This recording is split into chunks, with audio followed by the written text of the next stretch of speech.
All right, so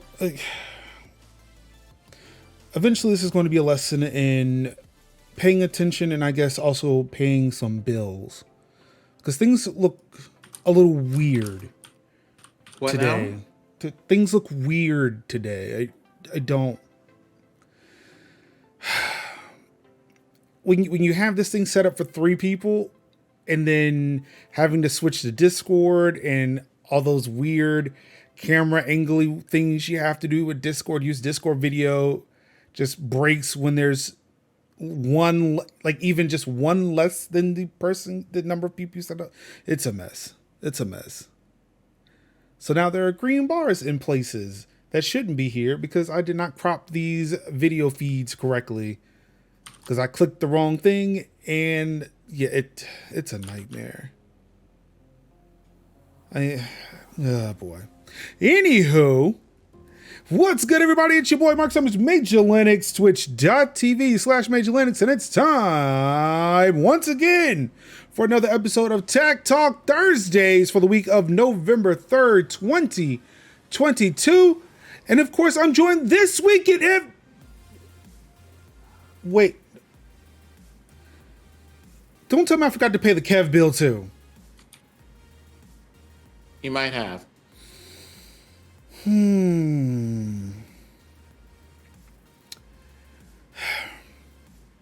Shame. In all seriousness, no, yes, Kev is having some networking issues, so he will not be able to join us this evening.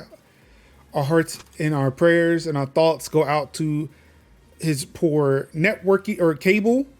His cable that was unceremoniously cut by his local government.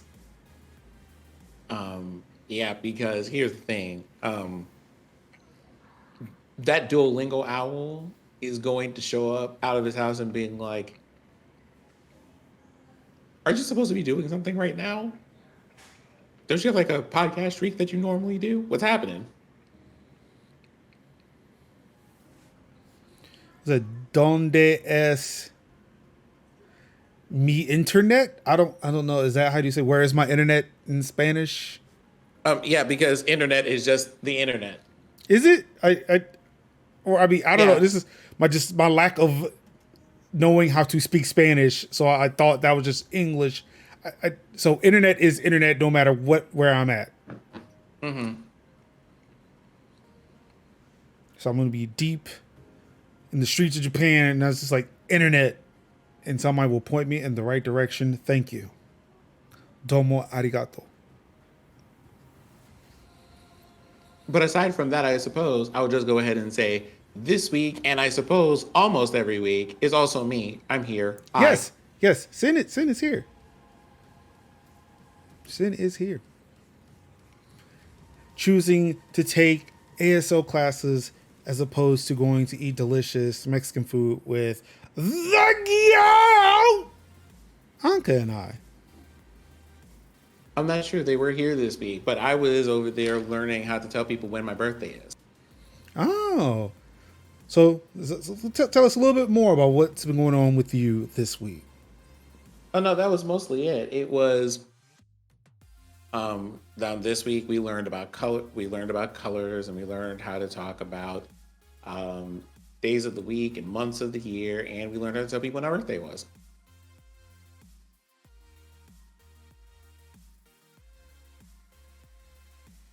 After reviewing a whole bunch of things talking about like routines, so things like going to church or brushing your teeth or things like that you regularly do, things like going to the store, all of that. So that was a lot of fun. Okay. It's week number 5 of 6, so our last class for the year is next Monday. Well, that was quick. Like the classes happen in 6-week sections, and then when teacher in particular set them up so that when you get to the holiday season, you don't have any classes because she's just like, don't worry about being in class. Like, go be with your families and do whatever end of year stuff you do. So if you do Thanksgiving stuff, do your Thanksgiving stuff. If you do Christmas stuff, go do your Christmas stuff, and we'll see you back here like the second week of January. Dope. Speaking of holidays, did you do anything in particular for Halloween. I know this is something rare for me to talk about as someone who does not actively practice or recognize the holiday, but No, I didn't do anything in particular. I just I spent the night here just kind of chilling out. It was a nice little quiet vibe because I live on the fourth floor of an apartment building and it's kind of like in an out of the way ish place. So we didn't get like any kind of like trick or treaters here or any of those things. But I was up here and I ended up playing games with some friends that evening and just otherwise like chilling out and vibing and setting up stuff because I finally have the things in place and stuff for running a Pathfinder game. So I'm going to be running tabletop games and having those shenanigans. So I might come back in a couple of weeks from now with stories to tell about those things. ooh, fancy. It is our first kind of like get together to figure out what the vibe of the game is going to be is in like 10 days. So stay tuned. Dope, dope. Let's see here. For me, I we had our a third Overwatch game this weekend. We played against Microsoft, and we won, baby.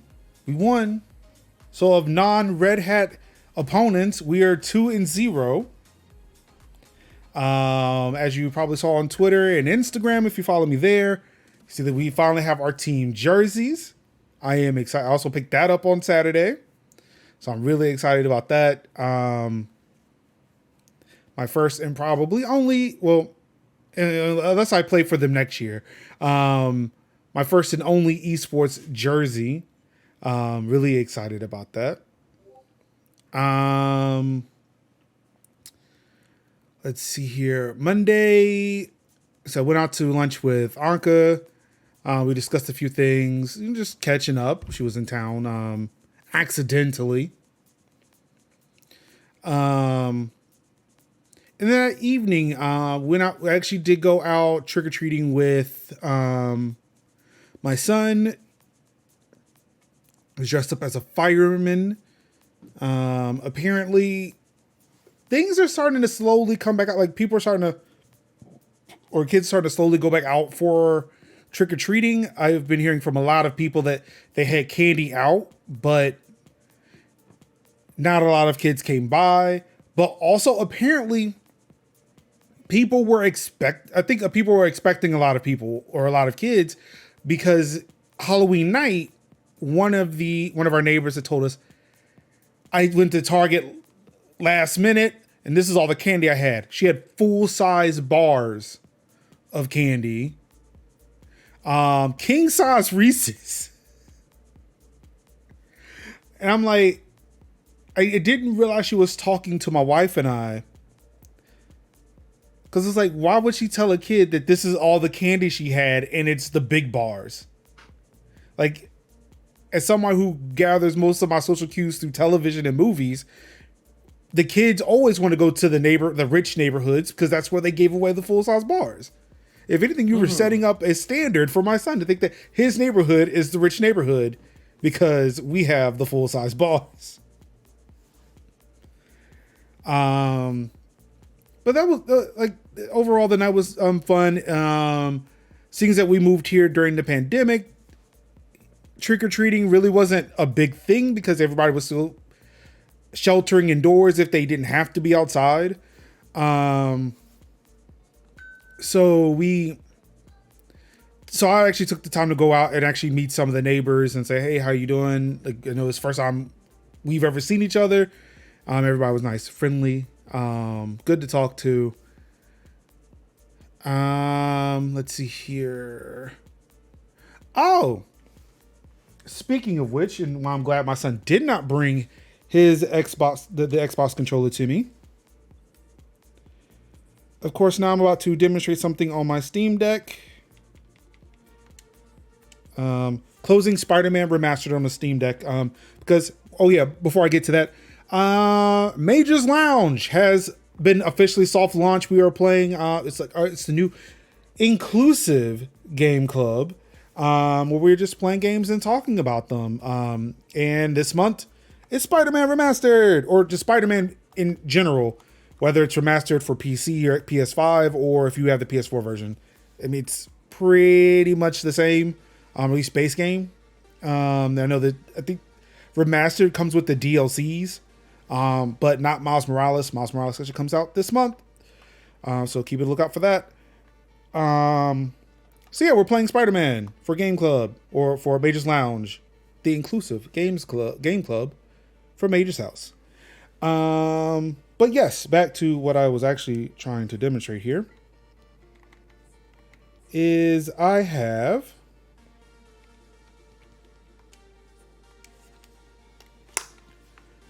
the ability to access Xbox Game Pass or through the cloud and console streaming on my Steam Deck natively. This is not running in a browser, people. I am serious. This is a thing and it exists. It's amazing. I went into some of the details on This Week in Game Pass videos on YouTube right now. But yep, as you can see, it's loading my Xbox right now. And boom. So actually I can demonstrate this right now. Let's see.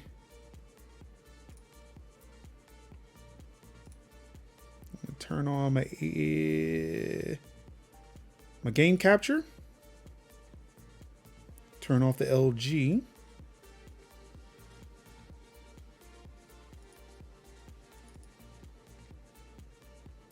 Oh, that's not what I'm looking for.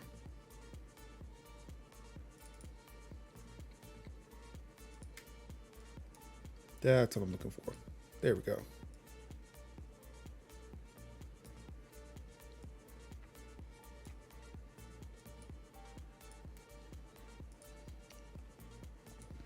So yeah, as you can see, got my Steam Deck, but the screen that you're seeing right here is natively the Xbox. So I'm able to control what's going on. I'm gonna hit quit. And get access to the menu here. I can go back home.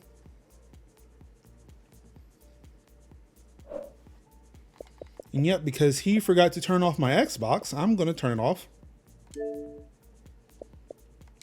from here. And as you saw, there was a button that showed up that said, hey, stop streaming. So yep, now I actually have native console streaming on the Steam Deck. I am really excited about it. So not only do I don't have to settle for Game Pass. I can actually install all of the Xbox games that I own onto my Xbox, as you know, one is want to do.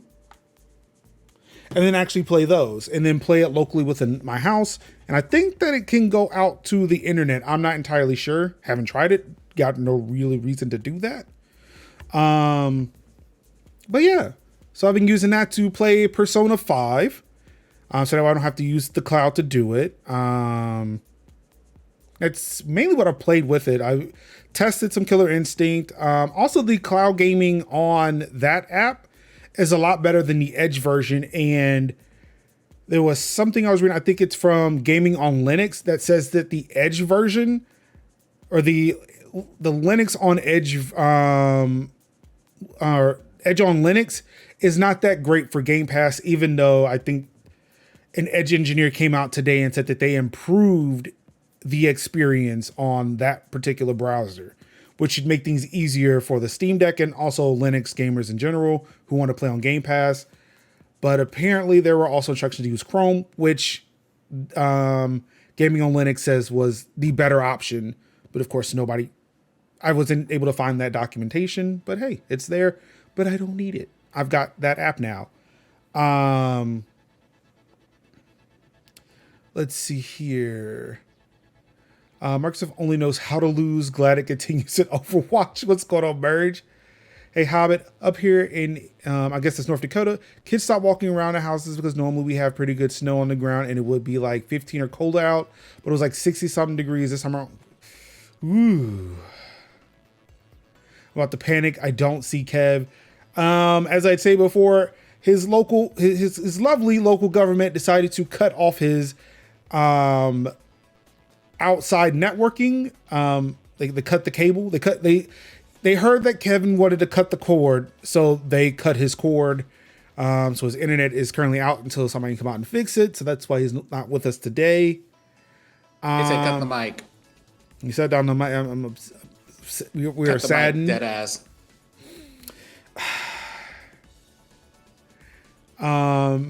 This is one of our biggest Halloweens, but our town gave up on precautions a while ago. We were the only masked house. Yeah, not that many people masked up around here. We kept our distance and stuff like that, but yeah, it was not really a masked affair here either. How am I liking Persona 5? For the few, I think for like the 5, well, it could have been 5 hours. I don't think it was that damn long because the Steam battery wouldn't last that damn long. For the couple of hours that I played at Persona 5, it's pretty good. It's interesting to say the least. I'm just waiting because I have seen some things at the beginning that would, in my brain, be like, yeah, I'm gonna nope out of this just because of how people appear in the screen, just grimacing and just kind of aesthetically not gelling with my brain. It's like I'm waiting for that point in the game where shit goes absolutely batshit, and I'm like, yeah, nah, I can't do this, and then walk away, and then go back to Final Fantasy 13. They must not have read the call before. Well, that's it. They weren't digging. They cut the cable from the outs, like from above ground. Like he sent us a picture, like the cable was just on the ground and kind of cut. Like it's straight up sabotage. Yeah. Sounds like we need to march on Town Hall and demand Kev's internet be returned. Well, I mean, hopefully his cable company will come and replace the cable, and should be the end of it. We should have Kev back next week. But yeah, so outside of that, getting a native app to run on the Steam Deck to allow me to play Xbox Game Pass and just my Xbox on the Steam Deck. That was really all I ever wanted out of any of this. I am glad that I now have it, and I'm just happy. I'm just happy as a clam now. Like, sure, there are games on Epic that I would like to play, or Ubisoft, maybe. But like, those are the only two other exclusive PC platforms where my games are. I have GOG, but nothing's really on GOG except for The Witcher, or the first Witcher now, but Witcher 3. But like, I can play Witcher 3 through my Xbox and just get whatever Xbox Series X quality from, or like the 60 FPS and shit, and get that sent over to my Steam Deck, as opposed to trying to play Witcher 3 on Steam Deck's native hardware. But I also, that is also a disc-based game for me, so I have to remember where I put the Xbox One disc for that game. I replayed Final Fantasy 13 recently, all these years later, and I still do not like it. I am hoping, because I am playing it on the Steam Deck and I now have this urge to want to finish playing the games that I own, I'm hoping I can get through it. Even if I don't know if I can make it a Manger's Lounge game, because it's a JRPG and those are notoriously long.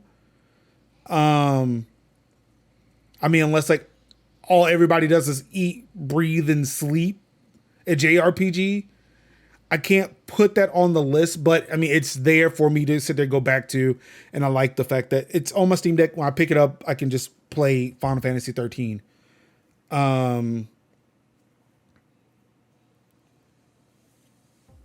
But of course, as I'm sitting there playing Final Fantasy 13, all I could think of was playing Final Fantasy 12. I really want to get back into that. I think you're good with Steam and Xbox stuff. The rare urge to play something on Epic or Uplay will go away. Yeah, I mean, there isn't much on Uplay that I own that I would want to play, except for Watch Dogs 2, but that's on Game Pass now, and I imagine that's going to be there in perpetuity. So I can just play it on my Series X. I don't think there is much other than I would like to finish Kena, or however you pronounce it. I would like to finish that, or at least play that more seriously than I was.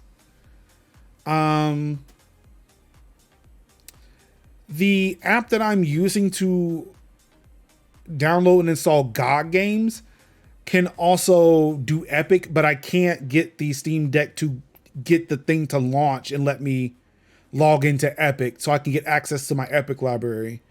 But I'm hoping to like take a better look at that soon and try to get that worked out. Excuse me. Witcher 3 is about to be on Doom status. They're going to port that game to a toaster soon. I think you mean Skyrim? Doom is just a well-optimized game that is on some systems, but I think you mean Skyrim, where they literally ported that game to fucking everything. Oh, wait. Unless you mean Doom. Like, not 2016 Doom, but 1990s Doom. You delete Kena out of frustration. The combat is just not good. Oh, don't tell me that. I felt the same way about Sifu, which is also the other Epic game that I bought, and I'm like, I should play this. But then after playing it, like, yeah, I think I'm good. I'm just, it looked cool, but this is just not a game for me. Like, there are certain things about that game that you really have to be to, like, it speaks to people who have a particular taste, especially because, as I understand things for Major, you need games with a lot of, for example, variety, right? Sifu is a lot of like, hey, you're doing the same thing from one stage to another, but like we change the background, or we have you side scrolling instead of running toward the camera or away from the camera or whatever. Like, Sifu doesn't do a lot of different things otherwise in terms of like the combat, the mechanics, or how any of that stuff is used. And it's also kind of like, I would say the same thing would apply to like Ruben's comment on 13. 13 is just kind of, if you don't like linear games or whatever, especially if you don't expect that from Final Fantasy, it's just kind of like, this is linear and kind of samey after a while. Like, about an hour into it, you're just like, okay, so what else are we doing here? Well, I don't know. The linearity of Final Fantasy 13 is why I liked it, because I bounced once I got on Pulse. I was like, well, it was like, because I think it's like, yeah, like this, like, yeah, after 13 or whatever chapter it is, it opens up. I was like, all right, I'm here. It opened up. What the fuck am I supposed to do now? You're not telling me anything. And like, that's the thing about Final Fantasy, because that part of the game where it suddenly opens up and you can do a whole bunch of things is how people are used to Final Fantasy games being from the very beginning of the game until the end. That's why I liked 15. Because Because there's a lot it of was things like, that have like, just, it has a lot of suggestions of things for you to do, but the game lets you do whatever you want, ultimately speaking. Should you move forward to the next plot point? Sure. Can you go back to somewhere else? Absolutely. Do you want to just stay here and grind for 5 hours? You can. Do you want to buy everything that the city has to offer? Sure. Are there side quests? Absolutely. And Final Fantasy 13 did the opposite of that. It's very much a game that I'm starting to learn is a lot like Final Fantasy 8. There's a way that they designed that game that is a very much a departure from what people normally expect in the series, and you have to accept that on its own terms, or you're just going to hate this game. Sifu, from what I've seen of the gameplay and stuff, I think it's a game that it would be fun to play through, like just from the beginning to the end, like one time. I would play through the whole thing one time and then be like, okay, we had that experience, that's cool, and like remove it from my library. I think what the thing is with Sifu is it takes too long for me to understand how I progress in it. Because it's like, you fight, they knock you down or kill you, you age, and it's like, you can see that over time, you'll get to a point where you're strong enough to be able to do everything at like, you're in your 20s until you get to the end. but it's like I'm dying at the second stage at like 70, and I'm like, I don't like this. And it's like over time I can see that, okay, as I play, I get good. I am lasting longer. I am getting the skills needed to continue to go. But it's like, this takes too long. Like I don't know, I feel like I'm not noticing the progression like I would in other games. I'm not getting that satisfaction.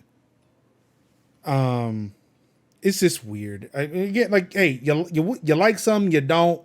I thought it looked cool. The concept was great, and I don't mind buying it because like it looked cool. It still looks cool. I would love to see someone who's great at seafood play seafood because I am not that person.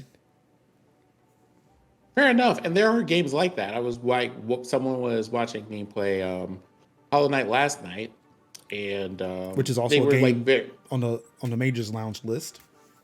it's they were just like, this is absolutely one of those games. Like the way that it's set up, it is not a game for me in terms of playing. Like that's just not how like my brain works for these things.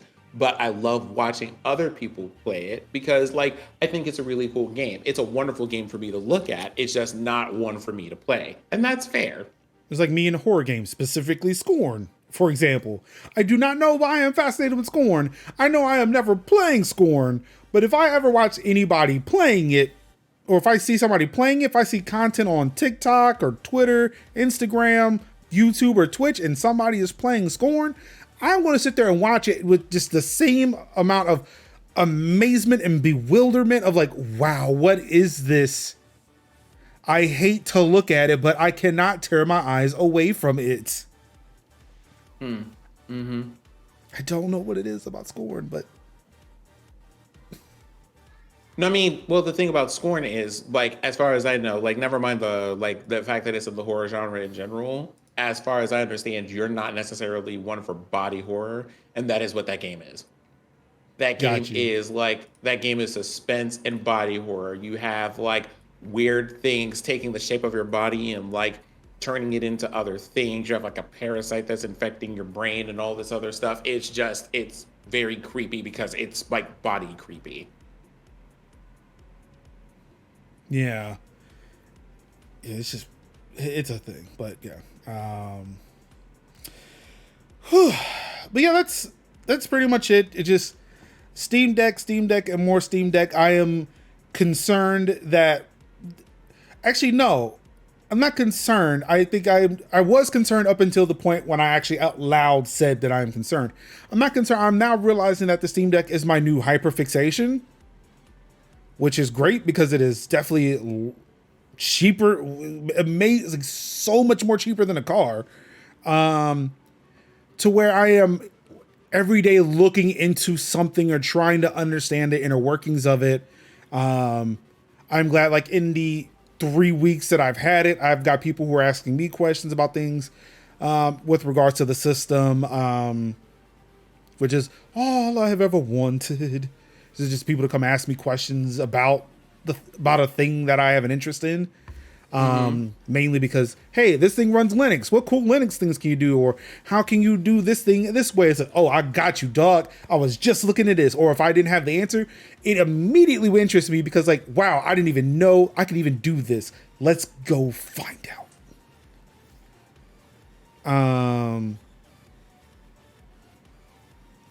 But yeah, I don't know. I love the Steam Deck. It's my new favorite thing, and as much as I see some people, well, I don't know if I could recommend it because of the battery life. Like, yeah, we're not talking to people who want to buy a Switch. We're talking to people who want to buy gaming laptops. Well, yes, but also I think this is the last thing I want to say because we have like articles to talk about today. We do. Our list for this week isn't especially long, but it comes with a lot of history and a lot of layer in the tech section this week. So it's we going to all be a know. lot. And we all Right. know. Now, that being said, before we get into that, I want to say this about things like the Steam Deck and all of this. I, for one, am just not about console wars. Playfully, sure. Like, by all means, like a little bit of banter between people who understand things on like those like deeper levels. It's fun, right? Same thing with people talking about Mac versus Windows versus Mm. Linux or other systems like that, right? But generally speaking, things like I don't know if I could recommend it because of the battery life. Y'all would have said that about the first couple of iPhones, the first couple of Androids, the first couple of literally anything. I need y'all to stop demanding perfection from every single thing in its first minimum viable iteration. Please, please, I need y'all to stop. You are ruining literally any point of innovation we're going to have for the next 50 years because you demand that it be perfect the first time. And that's never going to happen because humans make things and we're not perfect either. And we've had billions of years at this point to work on that shit. Relax. Relax. Just let the thing be cool and neat and interesting and imperfect, and then let them have iterations where it develops. Like, there you go. Same thing with, because, and this is why it's touching a nerve, Sonic Frontiers. When the thing first dropped, everybody was just kind of like, oh, I don't know about this. This isn't going to be right or look right or whatever, because they were looking at a thing that the company, Sega, had said, hey, we're not quite finished working on that yet.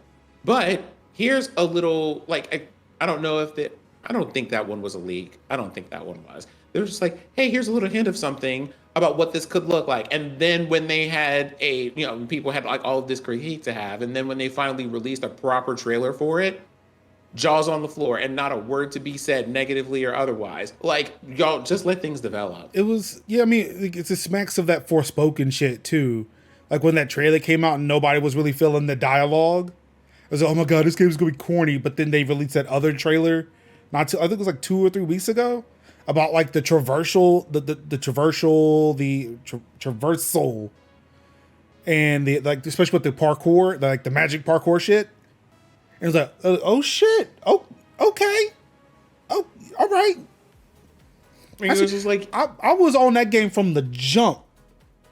so that's the first thing. And the second thing is a compliment to the first, which is I promise y'all, it will add years to your life, moisture to your skin, health to your bones, hours to your sleep. If you're not interested in something, you just don't talk about it. And here's what I mean. If you see a console or something else coming out and you're just like, that's not for you, you don't like, it doesn't have to be disparaged. You can just let that leave without comment and talk about things that you're interested in somewhere else.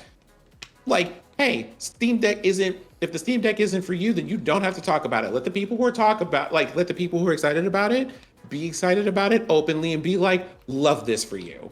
I am so glad that you have this thing to be excited about. And if something happens later and it develops and it takes your interest at a later time, be interested in it then. Like, there are so many things you can just spend that time saying good things about or talking or speaking to your interest about, and we waste all that energy and like being in people's DMs and sending hate mail and trashing and doxing developers for absolutely no reason. It's almost like he looked at that list that I have for this week.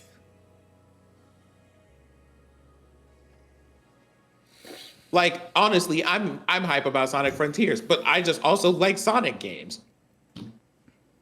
I do. And it's one of those things of being like, hey, if you see me in these Twitter streets and being like, oh snap, I'm hype about this Sonic Frontiers game, let me be excited over there in the corner. Like, go have some cheese. Speaking of which, that Digimon game came out, right? The Digimon Frontiers game, I think. Yeah. They were doing like some kind of Final Fantasy Tactics version of like Digimon, I believe. Did that come out? Because I know you were excited about that too. It did. I haven't played it yet. Oh, okay. Is there a demo for that? Do you know? Mm-hmm. No, like it's out now. But I'm saying, is there like a demo I can try? I think there might be. I'll look into that because I was kind of low key interested too because Advance Wars isn't out yet. Granted, Mario versus Rabbids is, but I look at my Switch. It's like, you are not my Steam Deck. I can't do it. Eventually, I'm gonna get some use out of that. I'm gonna get some use out of that Switch, but I have to replace it first. That's fair. I have to replace it because what I want to do with my current one, I won't be able to use it anymore. So I gotta replace the Switch first. I've been going to Ali Oxen here. Banter between people who understands things is the name of my podcast. You know what? Look, Ali, if you really want that to happen, hit me up. I'm actually looking for a show that's kind of like that. You know, like what's it, First Take, or the show with not Shannon Sharp. What's the dude's name? Is it Shannon? No, it's not Shannon Sharp. I cannot remember the other dude's name. The one who be on there with Skip Bayless. Yeah, it's Shannon Sharp. Oh, it was Shannon Sharp? Okay, yeah, okay. Yeah, I'm looking for. I want to do a show kind of like that, where it's like we understand things, but we take opposing views and we discuss it. Okay, what's Skip and Shannon? Okay, but yeah, let me know. Let me know. I actually would like to start a show like that, and actually, I would definitely call it banter between people who understand things. Anywho, before we get into potential new shows in 2023, we've got some news to talk about. As Sin said, not a lot, but boy, is it thick, layered.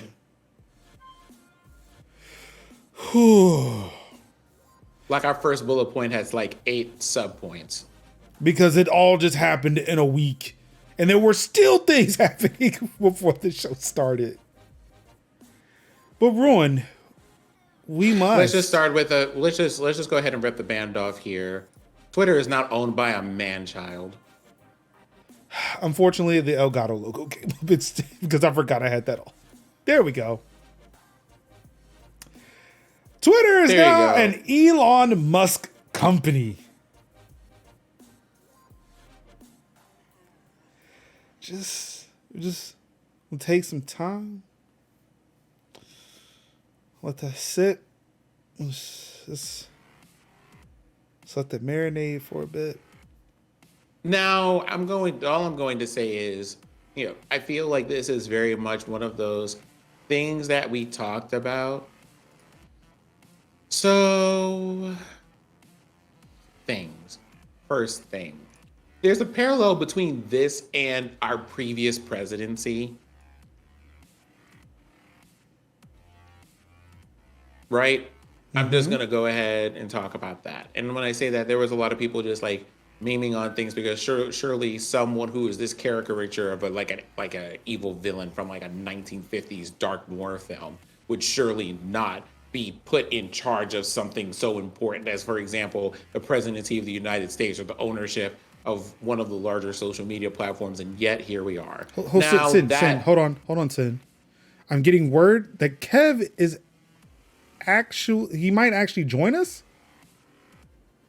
Oh, well, basically to make a brief statement here. No, the button I was looking for, it is in the wrong scene. Give me a second. I'm gonna work on that. You can continue.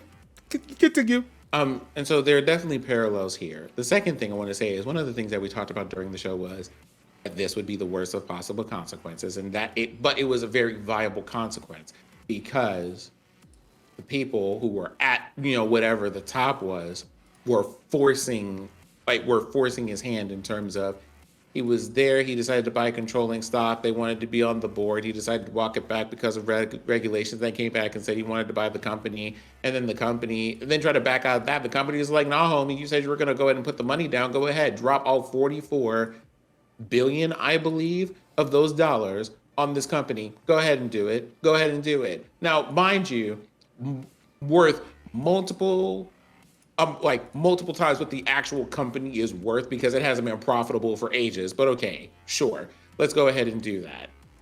But now he's here, and you want to know what the first thing he did was? He took all of that and decided to spite people by, I don't think it's on the article here, maybe, but one of the first things that he did was he decided to fire all the people who were in charge of everything.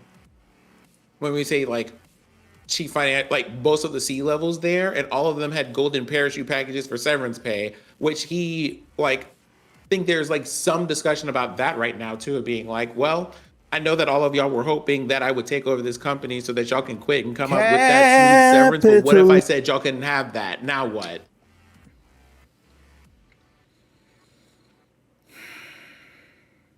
So now we're here with that. And not that this is going to not come up later, but because it will. But like now we have people out here being reckless, including this person who is just kind of like, hey, we're going to take a whole bunch of things that y'all had as features or whatever for very particular and important reasons.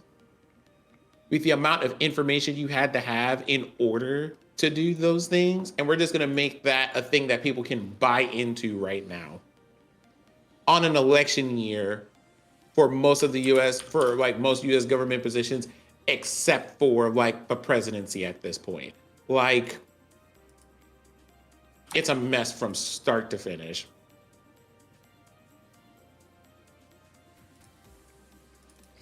But does it make you feel it? I know it's in one of the later articles. Does it help that nothing will happen, that nobody's bans are being reversed until after the midterms? Yes, but no, because it's just like, it's a slower like process of knowing that you're eventually going to run into something that's going to piss you off. And I also want to take this moment to point out there are a whole bunch of people who are already scrambling for, hey, what's the next platform going to be that we're going to move to and all of this? And I can't help but think in the middle of all of that, what's going to prevent someone like this from waiting for another platform to be large enough to buy and then doing the same kind of nonsense whenever you get to that point? It's like part of me is glad. Which isn't to say, which isn't to say that things couldn't stand a little bit of shaking up, or like this shouldn't at least encourage us to think about the platforms that we're on and how we feel about them and where we stand on them. But the level of just people being reactionary and being like, I'm just gonna bounce and go over here. I'm just gonna bounce and go over there. I'm just gonna do this or I'm just gonna do that without thinking it through. Why? I need people to think, and I need people to like breathe. Like, take yourself a time out. Log off for a bit if you have to and come back to this after you've had some ice cream and a little bit of time to think about the situation. Talk to your like friend groups or whatever. Talk to your tech friends if you want to talk to your tech friends. But this whole thing of being like, the moment that this happens, we're just going to have like an automatic response to these things without considering what it's going to be like to have to like interact with those places, be on those platforms or whatever, or like those other platforms don't also have their own particulars and problems and things to work around and deal with and all of that. I want people to use the brain cells available to them when it comes to discourse around this, just across the board. And that's what I have to say about our initial article with that. I know that there are some other things that you wanted to like mention here too. All right, so let's see if this works first. People have seen what's there, but I'm gonna see if it works. Capitalism. So I'm not getting the audio. That's the unfortunate bit. I'm kind of bummed about that now.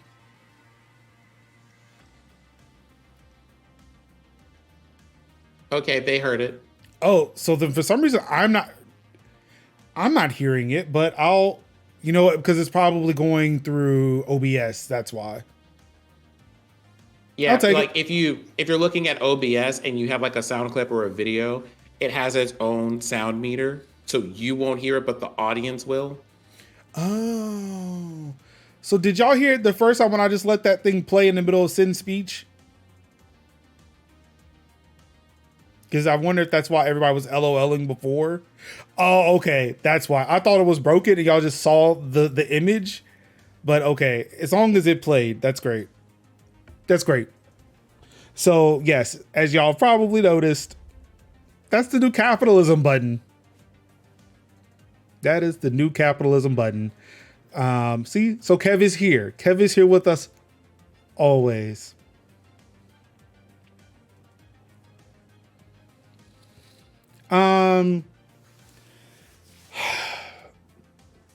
Yeah, I mean, I don't know how to feel. I don't know how to feel about this. I know that, again, we'll get into this in later articles. There were some things that happened on Twitter almost immediately after this news broke.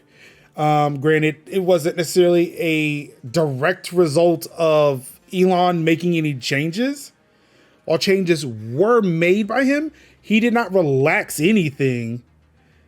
What happened is that there were people who came to, and I think the article explains that it was a concerted effort by folks in those usual places who decided they wanted to try to fuck around.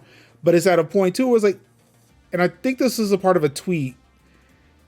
At what point is it not fucking around and finding out when the people who are doing it are actively sitting there trying to elicit a reaction? Because you can't say that there's a, oh no, these troll accounts fucked around and they found out. I said, no, they didn't. They knew exactly what was going to happen.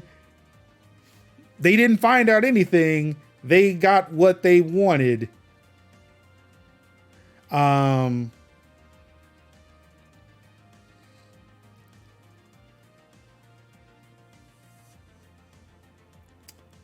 So yeah. Elon Musk owns Twitter, and now we're going to get into all the shit that happened immediately after he bought in the sink into Twitter HQ and said, let that sink in. So this story here has kind of had some adjusting over the past few days. Over the weekend, Elon Musk was talking to managers saying, hey, I need a list of everybody that we could possibly fire prior to the 31st. The initial reporting for this one was saying that he was planning on letting people go before their stocks were paid out. That way he would not have to pay them their stocks. Oh, that was another thing that Twitter's about to be removed from the whole stock exchange. Well, yeah, because he owns it private. It's a private company now. That is that was going to happen. No, I mean, it's one of those, sure, those are things that are going to happen, but also, once again, Major, just have to point this out. Not everybody knows what kind of things a purchase of the thing means. So Twitter, before this moment, was a publicly traded company. It is not a publicly traded company anymore. Yep, I got $150 out of that. As of Friday. Well, I'm guessing that means you own 3 shares of stock? Yeah, it was not a lot. Yeah, because it was $50 something per share that were being paid out to people. But yeah, it was as of last $54.20 because again he wanted to put $4.20 in something. But yeah, it's as of November the 8th, it will be gone from the whole stock exchange. It will not exist. That's election day for midterms, by the way.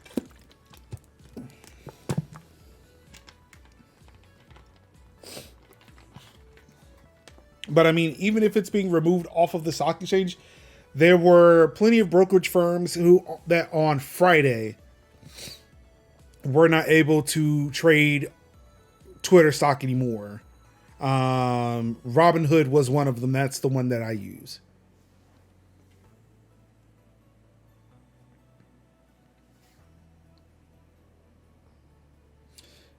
So I don't know what the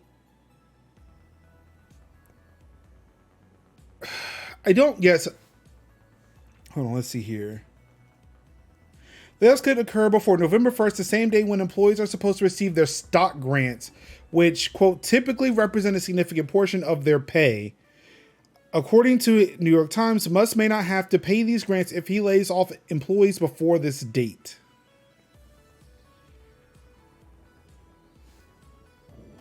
Ooh, excuse me. So, in November 1st made sense. Well, actually, no, because I got my money back, I think, that Monday on the 31st. Right. So, if they were let go before any of that shit vest, which was going to be the first, they don't get it, and Musk gets to keep it. However, that obviously did not pan out, because here we are Thursday. None of those people have lost jobs. It actually came out later on that Musk came out and said that was not his intent, that he was not going to do that. And if we obviously look at this, like it seems like I said, like the layoffs could occur before November 1st.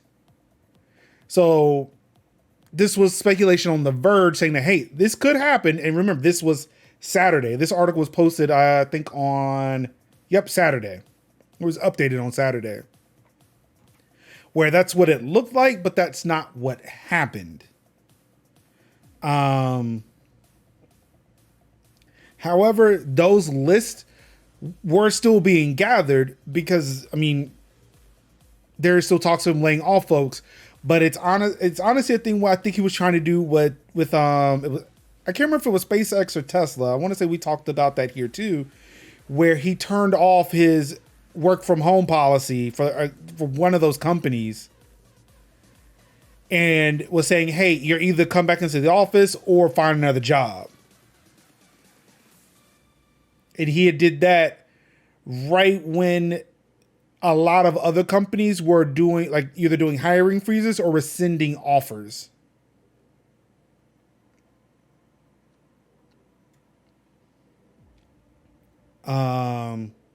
So this is still happening. However, it is not they're not going to get their stocks.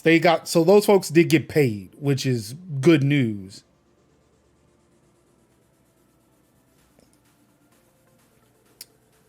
Of course, this is going back to what a lot of people did see on Twitter. I am lucky to be surrounded and following folks who don't do this. So I didn't see anything. But again, not going to deny it happened because, again, it's Twitter and the internet. Let's see. Following the news that the deal was completed and that he had begun purging some of the company's executive staff, some groups opted to test Twitter's moderation rules.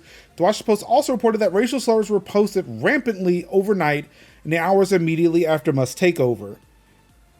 The Network Contagion Research Institute, a nonprofit organization that studies disinformation on social platforms, said Friday morning that it had observed a sharp uptick in the N-word on Twitter. Is anyone surprised? Absolutely not. No. I don't even... it's one of those things where I feel like if this was reported for any reason, it's just for every black person to be like, we told you that this is what was going to happen. Or for every marginalized person on the platform to be like, didn't we tell y'all this was going to be a thing? Mm-hmm.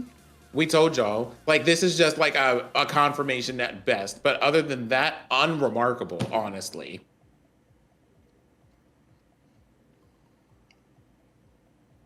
Because we all know that as a person, Elon is the kind of person that will let someone sit across the table from him and call someone else the N-word and then be like, I don't know why that black person is sitting over there so upset. I'm bothered by just the term. If you disagree with it, then explain your reasoning.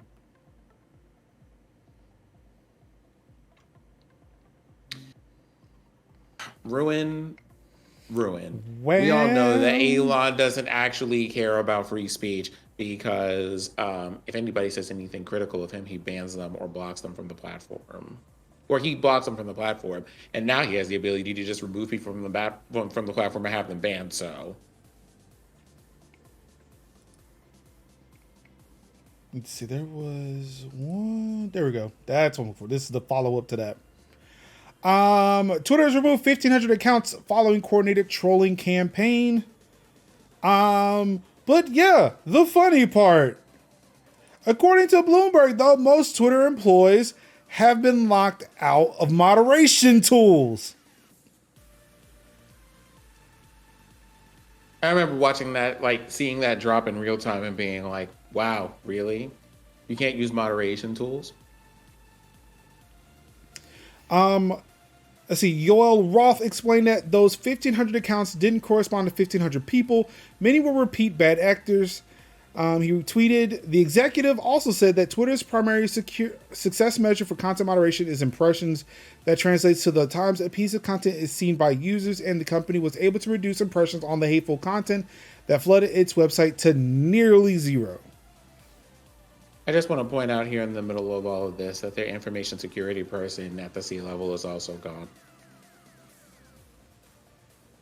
Oh yeah, he's sole executive. Oh, don't forget, not only C-level, the board of directors are gone too. He dissolved that too. He is, as his Twitter bio says, Chief Twit.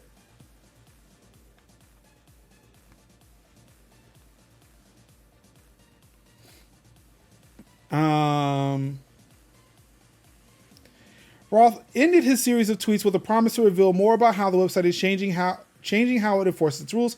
However, a new Bloomberg report puts it into question how Twitter staff can enforce its policies in the coming days. According to the news organization, Twitter has frozen most employees' access to internal tools used for content moderation. Apparently, most members of Twitter's trust and safety organization have lost the ability to penalize accounts that break rules regarding hateful conduct and misinformation. This event has understandably raised concerns among employees on how Twitter will be able to keep the spread of misinformation in check when the November 8th U.S. midterm election is just a few days away. And this will very neatly tie into the whole thing with the verification process. Bloomberg said the restriction placed upon the employees' access to moderation tools is part of a broader plan to freeze Twitter's software code, which will prevent staff members from pushing changes to the website as it changes ownership. The organization has also said that must ask the Twitter team to review some of its policies, including its rules regarding misinformation that penalizes posts containing falsehoods about politics and COVID-19. Another rule must reportedly ask the team to review is a section in Twitter's hateful conduct policy that penalizes posts containing targeted misgendering or dead naming of transgender individuals. Of course. So, yep, while you may not be able to report accounts anymore, at least you got the block button. But hey, that's not what you want to hear.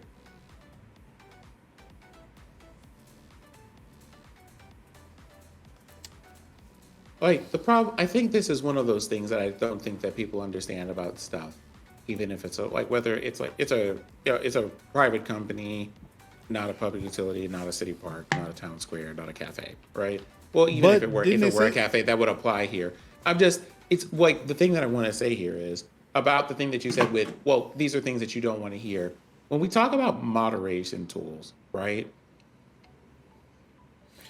Can I clarify that real quick?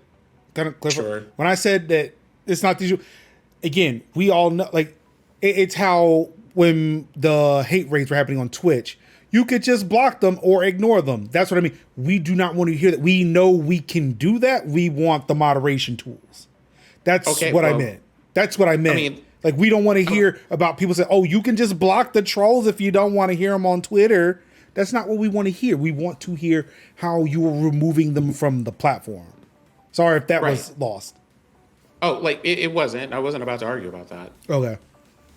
So the thing that I want to say about that, right, is I don't think people understand or appreciate where we come from sometimes when we talk about these moderation tools, because the problem isn't, well, okay, let's talk about how the problem is framed. The problem is framed is, well, you could just use the block button or the mute button or whatever, but the underpinning is someone is just saying something that you disagree with. Someone said something you don't like. Someone said something that hurt your feelings, and not someone has said something that will lead people to do physical harm to other people. It is bad. It is dangerous. It should be removed.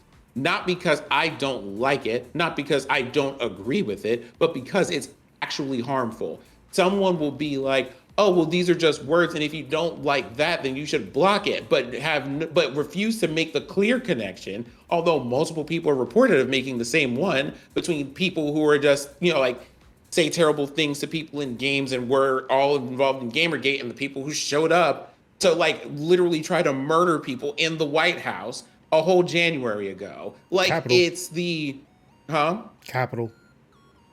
Right? Just like, we can't keep doing this thing where we act like words are just words that people don't act on. We know that the moment that people are emboldened to, they show up at people's polls asking for IDs when they're not poll workers, completely armed with guns and everything else to intimidate people. We know that that is a thing. We know that people will show up at state capitals and did so across the country. Again, not even a smooth year ago. Not even then. So when we ask for moderation tools, we're asking you to remove things from the system that lead to things like this. And we know that social media is the way that people get together, do things, organize, and spread ideas to make those things happen, right? And when you have that, when you have, day after day or week after week of someone reporting like shootings, violence, police brutality, and all this other stuff, and you're just like, well, if these are things that you don't agree with, when people say like the N word or like speaking, like saying like hateful things against Jewish people, LGBTQIA plus individuals, and so on, you should just use the block button. It's not just the block button. I can't block people in real life. If I go to the store and someone decides today is the day that they're going to be wild because they saw something on Twitter, mute button doesn't fix that problem. That's why we don't want this stuff on platforms. People should not be allowed to spread those ideas. They're harmful. They have direct lines of harm. There are literal send-in hearings behind the things that people read on Facebook.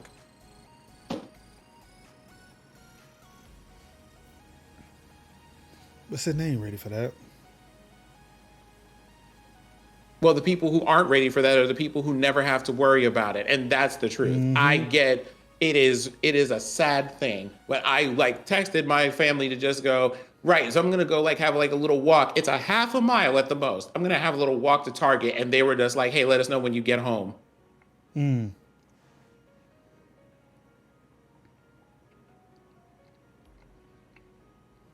Because I live in a country of people who want me to be afraid to go outside. So, yeah, that's a thing.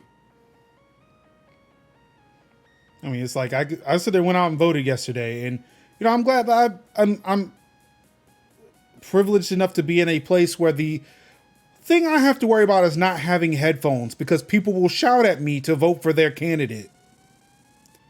But as I'm driving up to the poll place, still looking to see if there is somebody armed standing around, just making sure I'm not doing anything uncouth. It's why it's one of the reasons why I did not do a mail-in ballot or absentee ballot, because I'm like, I don't know where the place where I need to drop it off at and who's going to be there when I get there.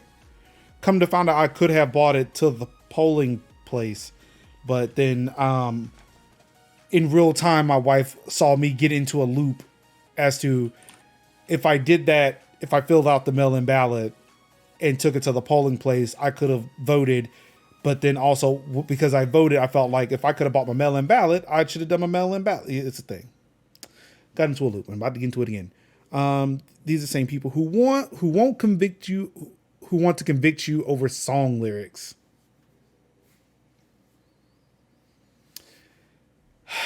I was watching a YouTube video today. I can't remember who it was. Where they were apparently on Fox News. They were talking about college students having access to puppies and kittens that kind of relieve stress. And how these kids won't make it in society because when things get hard, they won't be handed a puppy. But they're the ones who got to show up at polling places with guns because they're afraid somebody's cheating, when all of the things that all the people were cheating were Trump supporters. That yes, they're trying to put people in jail or kill them because of a song that they don't like. Apparently a political pundit who doesn't understand when, his wife is turned on.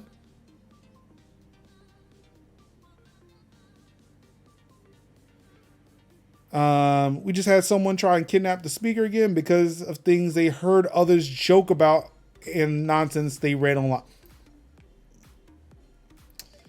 Or the fact that, we were talking about like, hey, the terrible rhetoric on a social platform. Again, looking back at January 6th, people were reading Twitter as if they were receiving directions from their general on a telegram from the battlefield.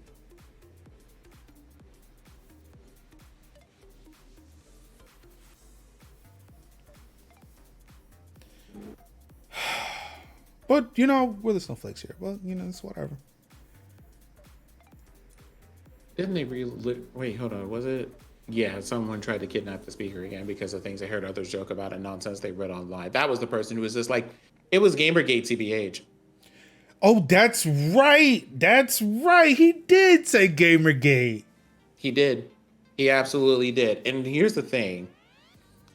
Some of that is intentional. When I say some of that is intentional, I need people to grasp on a deep level that a lot of the way that people get away with the things that they do is memeing it to death or making it seem like something that's just like small or innocuous or somehow just absurd. Like no one's going to just like play video games and get radicalized and try to run up on people and harm them.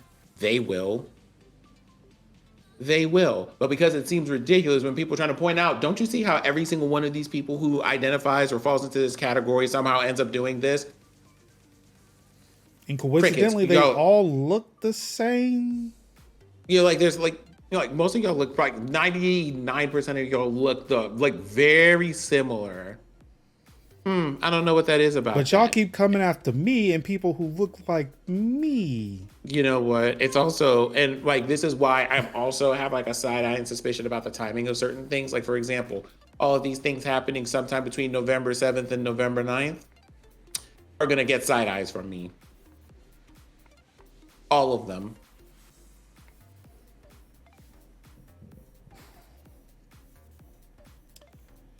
I'll say yes, playing with puppies when you're sad is a wonderful thing. Exactly. What the fuck? Pretty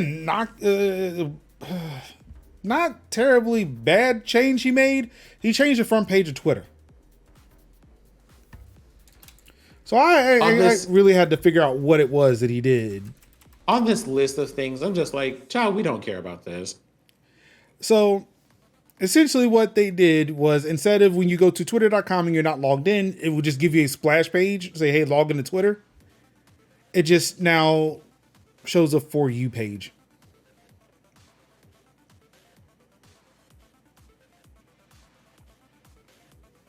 So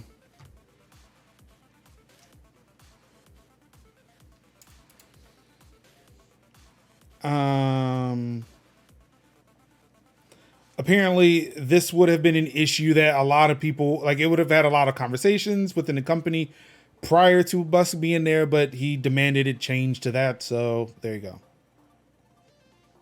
I forgot that was included, but yeah. Now we get to the topics of verification, Twitter Blue, and subscriptions. Foolishness. Twitter is planning to start charging $20 per month for verification. Not if Stephen King has anything to say about it. And if the employees build it don't meet their deadline, they'll be fired by Elon Musk. Hey, remember that list we were talking about before? Mm-hmm. There you go. What? No. There. List of what? Well, no, that's what that list was going to be used for. That those lists of names that managers had to come up with for people who could possibly be fired or let go in a layoff because we need to save money. Mm-hmm. You mean the people that are over here working in crunch for Twitter of all things? Mm-hmm. We'll talk about that later. So here's the thing about verification. For those of you who are listening at home who don't know what it takes who don't know what it takes to get verified on Twitter, they have 3 categories of things that you have to be in order for you to get verified. You have to be what they call authentic, notable, and active.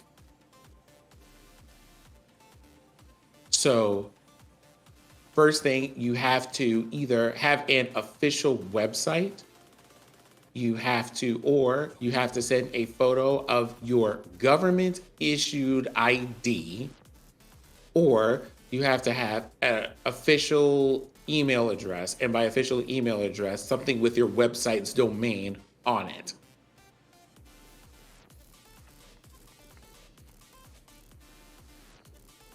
If you're an individual, the domain has to be verified on like the organization that the domain is verified with is associated with also has to be verified on Twitter. Then you have to have some kind of you have to be prominently recognized as an individual or a brand. So you have to have either news coverage, you have to be on a Google trend, you have to be have to have like a stable Wikipedia link or whatever. And and Wikipedia has like notability standards that you have to meet for that. You have to have industry specific references, or you have to be within the top 0.5% of follower or mention count for your geographic location. How many of y'all talk to me on Twitter? Come on, let's do it. And then there's a small note that says some of that's also subject to like internal checks and other things that we look for that aren't written on these rules. Then they have, for active, you have to have a profile name and a profile image. Your account has to be public, so it can't be locked. And you have to have logged in the last 6 months. And it has to have a confirmed email address or phone number. And you can't have had a 12-hour or 7-day like lockout or ban in the last year.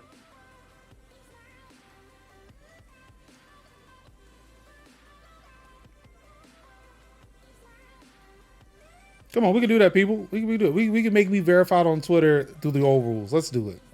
Now, why this is important, right? That's the process of trying to get verified. If you do get verified, you can get verified for one of 7 categories of things. Content creators are individuals, and that's like all of your celebrity Twitter stuff.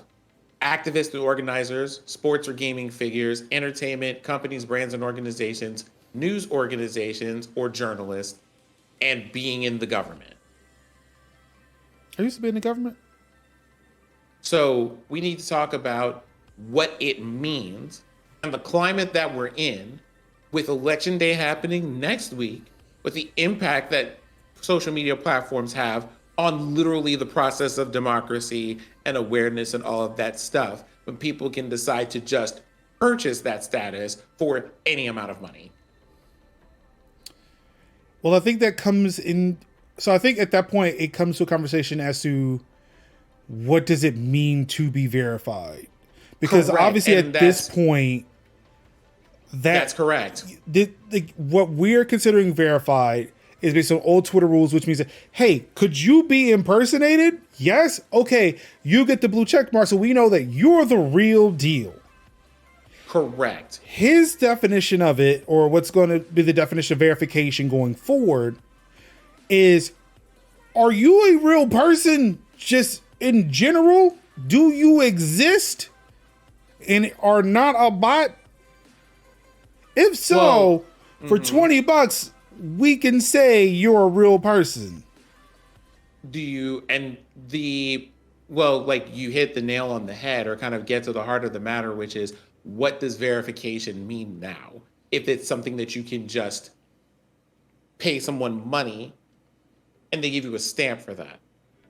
Because that just means at that point, hey, if you want to get verified, it's just a matter of how many dollars and cents you have. If I decide to have 7 Twitter accounts right now, and I currently have 3, if I decide I can get all based on these rules, and I don't know what the other criteria is going to be behind buying it for fairness, right? If the whole thing is just a matter of dollars and cents, I can get all 3 of those things verified today. Today, if that's what I wanted to do. Well, I mean, obviously not when the rule goes in place. Y'all get the idea, right? And that becomes a problem because, right, if it's a thing that people refuse to pay for, and I see a journalist, and I decide I'm going to be that person and get myself verified as that person, what does that mean? If 2 people are verified, like a popular activist, for example, and myself get verified using very similar names or whatever, and I write the exact opposite of what they write, what does that mean? So I think this is where that definition of verification comes in. I don't think that for what this is, I don't think it's I don't think it's the old definition of verification. Well, I mean, it isn't, but that's kind of the point, right? And If I think these things are meant to prevent you from being hey, you can just verify yourself and pull up and say that you're any of these people or you're the official account for these people. Right, but And see it's that you're like, going back to the old definition when what he is trying to say is, when I say verify, because I think he's been very loud and vocal about it, even during the purchasing of it, and the reason why he did not want to purchase it initially. Again, all according to him, it could all be bullshit. Do want to stress that part. This could all be bullshit. But if we take him at face value, is take what he says as him actually being truthful here, he is trying to determine who is a bot and who isn't a bot. If you create bots and you want to spend $8 an account or $8 to $20 for an account for each of your bots to say that they are verified people, that's on you, and then you end up losing out on money once they find that you are still a bot. You just ass out of money. Sure, that's if you do. Right, or if you're able to sit there, because there's no telling what other criteria there could be to become verified. Also, yes, if you are found out. It would be interesting to see what this moderation panel looks like that he says he's going to create after the midterms. Again, being very, very specific about that for reasons that we all know. And I mean, we're also sitting here looking at the fact that a lot of these people, the people who are going to be the most impacted by my very real concerns about that, right, is activists and journalists and people who like work as government entities and things like that, because that is a thing. Now, I know that you're just like, but hey, there's something to be said about these are more rules, or are you a person versus are you an official entity that other people should recognize? Here's the thing. If you're not a person who's buying these things, or you're just a normal user on Twitter for the first week or two, month or two, in some cases, possibly even longer, doesn't make a difference.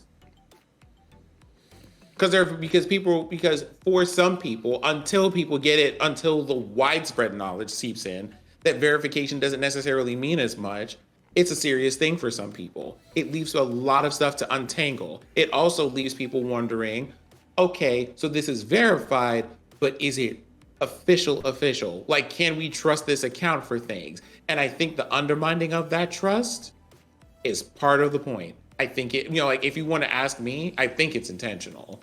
I mean, very much so, because it's like,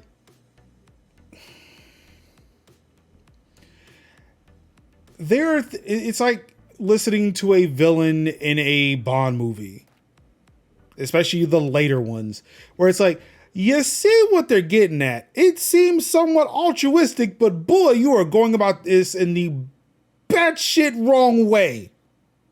Well, like, here's the thing. It's not even if you're being altruistic about it, it's going about this in a way that very specifically, it's not like, oh, you just did something messed up and it's not helpful. It's one of those things that you mess something up, but in a way that's very helpful to a particular type of person. Right.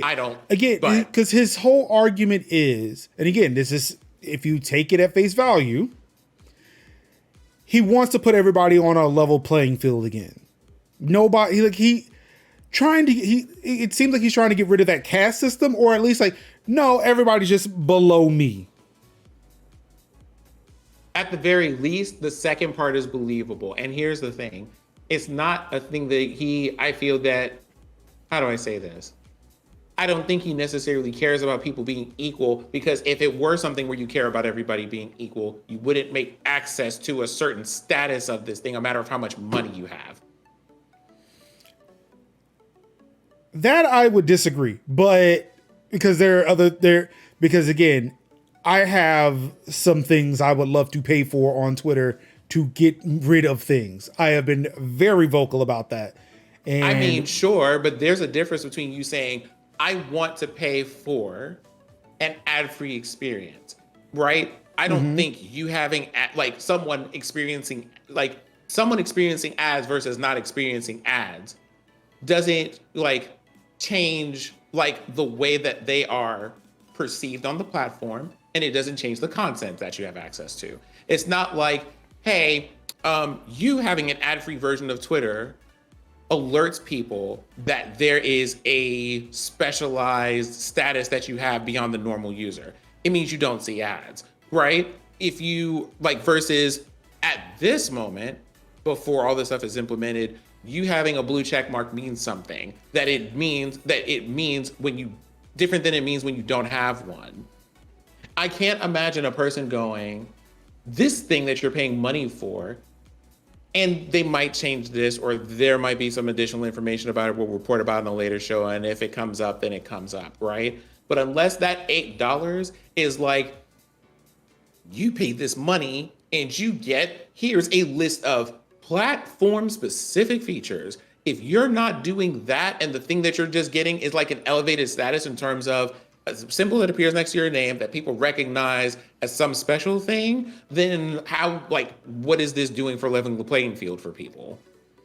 Musk also says, and this is from the $8 one. This is after, because keep in mind, he wanted to make the edit button free, and people are paying $5 for that right now. Right, which I feel like should be a thing. Definitely should have been a thing. Why Twitter put it behind a paywall does not make sense. Do you see how I'm confused about, hey, I want a feature over here, but okay, I'm going to wait for that. What were you going to read? So this is the list of things that he was saying was going to include in that $8 a month Twitter Blue with some sort of verification accessible access. Priority in replies, mentions, and search, which Musk argues is essential to defeat spam or scam. Oh. Ability to post long video and audio, half as many ads, and paywall bypass for publishers willing to work with us.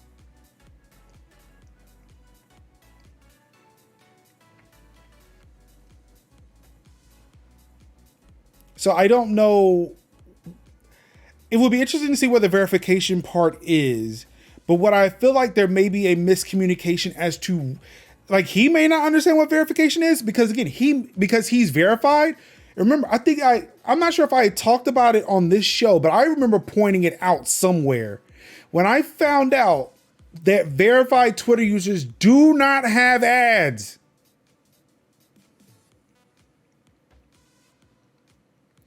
So for him, because he has a verified Twitter account, he may be seeing Twitter differently than the rest of us. And again, because he is in the top 1%, he may not understand what verification actually is. May not even fucking care for all. Like, he just knows that he's verified, and that's it. So my thing is to, again, but this time, taking Elon Musk at face value, I am wondering if he sit there and thinks that when he says verification, he is talking about something completely different than a blue check mark. If he even knows that those are one and the same. And I want to keep in mind here that you just said for the verification thing that he was offering originally at $20 and possibly at $8 now, it includes not no ads, but just half as many. Which is still unfortunate.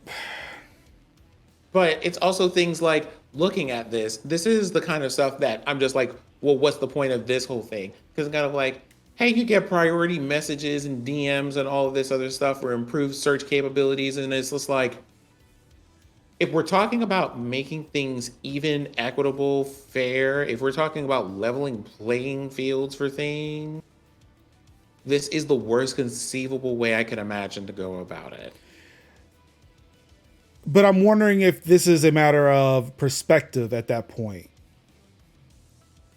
I mean, like, most of these things are. It's a thing of blue check marks now means, hey, you're a celebrity. You're somebody important who at certain points could be considered holier than thou. People would listen to Kanye before they would listen to us saying, hey, this motherfucker is being racist. Somebody should do something. And just listening to Kanye because he got the blue check mark and none of us do. We're just haters without a blue check mark. As opposed to with this, and again, sure, it could put things in different playing fields, but it does not, it will give people like, it's almost, I feel like, especially when you look at verification with the perspective of, I want to know who is a real person, period, and who is a bot, that was created using a Python script, and it's just there to keep programmatically pumping out dumb shit on the internet. If paying $8 to $20, will they say, hey, I don't have to go through screening, which may take longer for my tweets to get to the platform, or, DMs become like emails now, to where you get put in a message request queue that may not be seen by anybody because nobody checks it. If I paid $8 to $20, it just lands in the user's mailbox. Recurring, as I understand it. Yeah, I mean, it's a subscription. So I'm wondering if that's where this is coming from, to where it's not necessarily separating the haves and the have-nots, because at that same point too is like, while all Xbox gamers can play Xbox games, I have Xbox Live Gold, which means I can play online, and it does not make me better than somebody else because I chose to pay a subscription to play video games with my friends online. I'm pretty sure there was at some point a discussion that we had here about whether, like, those things being what they are, whether or not it was like good or ethical to do those things. So, which is, like, yeah, I mean, yeah. The fact that online play should be free. I mean, to talk about Xbox Live for a second. Yes, online play should be fucking free. I can do that all the time on my PC and was able to do that on PlayStation until a point. But like, and that's, another one of those things. Like, here's the thing that you want to do, but also like, hey, where are we coming from with this on terms of a perspective? If you were to tell me, hey, this is a thing that they decided to do. This is the business choice that they made. Sure. But I don't think that there is any universe that we will ever exist in where you can convince me that the thing that you decided to do is to make people like that, of all the possible solutions that you could have come from after spending $44 billion to acquire this company, is to tell every single user, hey, if you want to, like, it's to basically pay for like a TSA pass per month to just be able to use features on the platform that you're currently able to use. Like, it would be different if you were even inventing new features or new implementations of those features. It's just kind of like, hey, those features are it's the same features that you have currently. They're just going to work better or differently if you pay money for that. And that's one of those. I can't say that that's fair. Now, what I can say is that it's a business choice. So again, with that list, because we focus mainly on how much faster a message can go somewhere, there's also the ability to post longer videos and audio, which I would say objectively is a better feature. You are now paying to host bigger, like larger files on the platform. Is it though? Well, this is a little bit out of scope of things. So it's Elon. Again, so look at it. Look at who is saying this though. No, I mean, you're asking me to look at who's saying this, but I mean, I can't look at who's saying this and ignore things like, hey, this is the platform that I'm on. Here's how it's built. Here's how it works. Here's the history of those things. He does not care. That's not the thing. And also, he was spitballing this. I mean, again, not to apologize for Elon Musk, but I mean, sure, but it's not like I'm sitting here going, let me consider Elon's feelings about this. Oh yeah, I'm definitely not asking you to do that. Okay, so like, right with that, just kind of like, hey, I'm paying for like longer videos. If I'm gonna go somewhere and upload a longer video of something that I want you to watch, if I'm making like a 45-minute video or a video essay or something like that, also currently exists a place that I can go and just do that for free and be like, hey, here's a link to that platform if you want to go watch it. I mean, you're right. You're right. Like, it's just the worst possible Reels move. And so it's weird. Like, this isn't aside from this because it's about Twitter, but I swear every single platform is about to run themselves into the ground trying to copy TikTok for no good reason. Yeah. Twitter isn't TikTok. We don't need it to be. We already saw fleets come and go. Like, that was a thing. We saw Periscope like come in and perish. Oh, he's trying to bring Vine back. I'm gonna leave that alone. But like, ooh, excuse me. Like, it's one of those things like, okay, you've introduced a feature and said, hey, this is very much in the vein of things that we've talked about with other platforms. You introduced this feature and said, isn't this a really good idea? Aren't we smart and aren't we brilliant? And homie, who asked you to do that on this platform? No one asked for this. So there's that. But Have as many ads, which again is not zero. Like, not give me zero. You're making me pay a recurring. Yeah, like I would. Just Yeah, give like me zero. if it was zero, and I will tell you right now again, if it's zero, unfortunately, yes, I will give Twitter $8 a month. I'm sorry, because I can't. Because like zero. Here's the thing that I need everybody to understand about this, and then I'm going to leave this alone because we have the rest of these articles to cover, right? Right? Here's the thing. Notice that I have none of these complaints about Twitter Blue. None. Like, am I going to pay for it? No. But it has like a list of things that are just kind of like, hey, it's cool. You get access to these extra features. If you want to do those, do those. You want edited tweets? Absolutely. Get into it. I hope you have fun. I hope it delights like the inner parts of your heart to like the highest degree. But I also understand that is like a tiered thing. They were just like, hey, this is an extra thing that you have over here. I can't imagine that that's something that you introduce to people when you're just like, I want everyone to be on the same playing field and have the same level of access to things. You don't. That's not what you want. If you want the bag, then say that. Like, you want the bag. It's fine. I'm just going to be like, hey, there's a bag to be made here. There are features that people would probably give me money, blood, their firstborn, their first house, a car, a limb, if I offered it to them. But I said, I think too, but my argument with that is, didn't we already know what Elon Musk was about? I don't see it. It's a thing. Like, I don't know, maybe I'm just oversimplifying it here. We knew Elon Musk was a supervillain, a Bond era supervillain. Oh, that's not the discussion that I'm having isn't necessarily that. But what I'm saying is, like, we knew who he was, what he was about. How does any of this jive against that? Like, of course, he would want this after saying this, because nothing Elon says and does makes any sense to the average person, because he's a rich ass fucking douche who does not understand things. Well, you know something? That, like, therein probably a summation of the point. But the reason why we've taken the time, or why at least I've taken the time that I have to talk about this, is because of how this is explained. If you explain this as, hey, here's a business decision I decided to make, then sure. But when you just go, I'm over here trying to do an altruistic thing, no. I'm just going to have to tell you, no. It's a money-making thing, but it's not altruism. Like, you're not doing, I'm not going to allow you to come by my desk and tell me that you're trying to do something good for me that isn't actually good for me, and let you, like, continue walking by without a comment. That's all that is for me on this.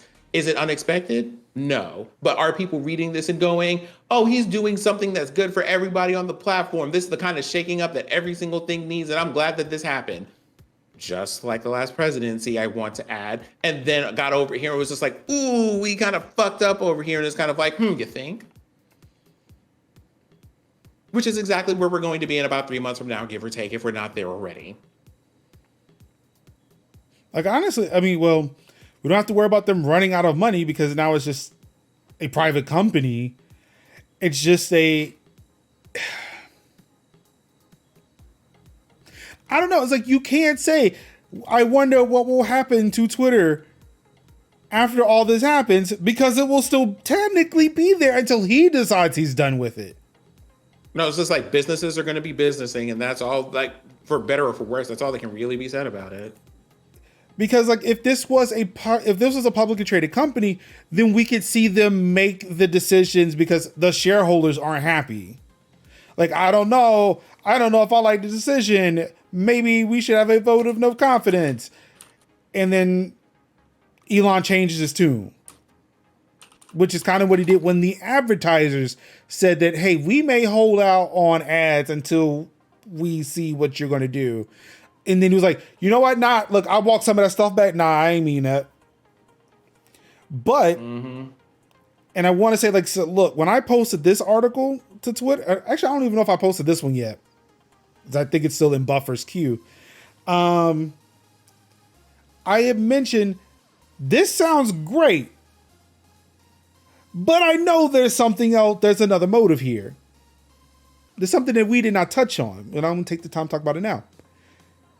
Like I said, this is a private company that he owns, and he wants to make money from it. He needs to pay back those investors. Mm-hmm. Also, remember, like I said, he had a run-in with those ad folks. It's like, we will pull our ads. But it's like, no, chill. It ain't gonna be the hellscape like people say it is. Calm the fuck down. And it's one of those, we're gonna watch a very interesting process that Twitter is going to evolve through, because we have a person who bought the company, not because it was in their best interest, and not because it made sense, and not because they have any acumen truly in social media spaces, but simply because of spite at this point. And that is going to be a fun learning curve for the rest of us, because he's still over here posting troll nonsense like $8 for a cup of Starbucks coffee versus $8 for a blue check mark as random commentary on Twitter. Like, it's just someone take his phone. Like he doesn't already have 20. Just pull another one out of a drawer somewhere. Well, I mean, I don't know. Considering the way his Tesla's made, they're probably not working. So, no, that's too easy. And it's a very, very low shot in Android. I'm not going to do it. Because he screams a person who does not use iPhone. The reason why he is trying to push these subscriptions so bad is because of the fact that he does not want to be beholden to anybody. He does not want to be beholden to those investors. He does not want to be beholden to advertisers. Because, where is it? Where is that? Where is that? There it goes. The Stephen King tweet. When Stephen asked, you can take my check mark, I'm not paying $20. Elon replied, we need to pay the bills somehow. Twitter cannot rely entirely on advertisers. He knows this. He knows he cannot wall out on Maiden right now because he still needs everybody's money. But if he can get enough people to subscribe that is currently on this platform, and if he can grow those users who will also pay, he can get rid of the advertisers. And then he can turn the platform into whatever the fuck he wants to. And that, I feel, would be in, kind of circling back to earlier point, saying that is fair. Saying that you're trying to, we're trying to make a utopia around here. Not fair, not accurate, not correct. The thing that you just explained, that whole thing, say less. We get it. That's what you're going to do. Fine. Why? Why did you post that? I didn't post it. He did. But you showed it to me. I didn't know it existed. I told you it existed. I wanted to believe it wasn't true. As you have learned, I refuse to believe that that's the case. But what do we have going on here? What else is left in this All subject? right, let's see here. Of course, there's a crunch bit. Twitter chaos continues. 84-hour weeks. Moderation frozen. Ad-free articles are gone. I'll start with the ad-free articles. They've decided that a part of Twitter. Well, one of the things with Twitter Blue was that you did have access to ad-free articles that you can read on the platform. They have now terminated that. And as in the article I just had up, also that he's talking about rewarding content creators. So that's a thing that's going to happen. At least. A paywall bypass for publishers willing to work with this. So essentially what he is trying to get out of this whole thing with cutting those publishers off from the current version of Twitter Blue is saying, hey, if you play ball with us, you get back in. But if somebody were to post a New York Times article, they get to go past your paywall and get to read the entire article without getting blocked, without having to pay you the subscription to read it.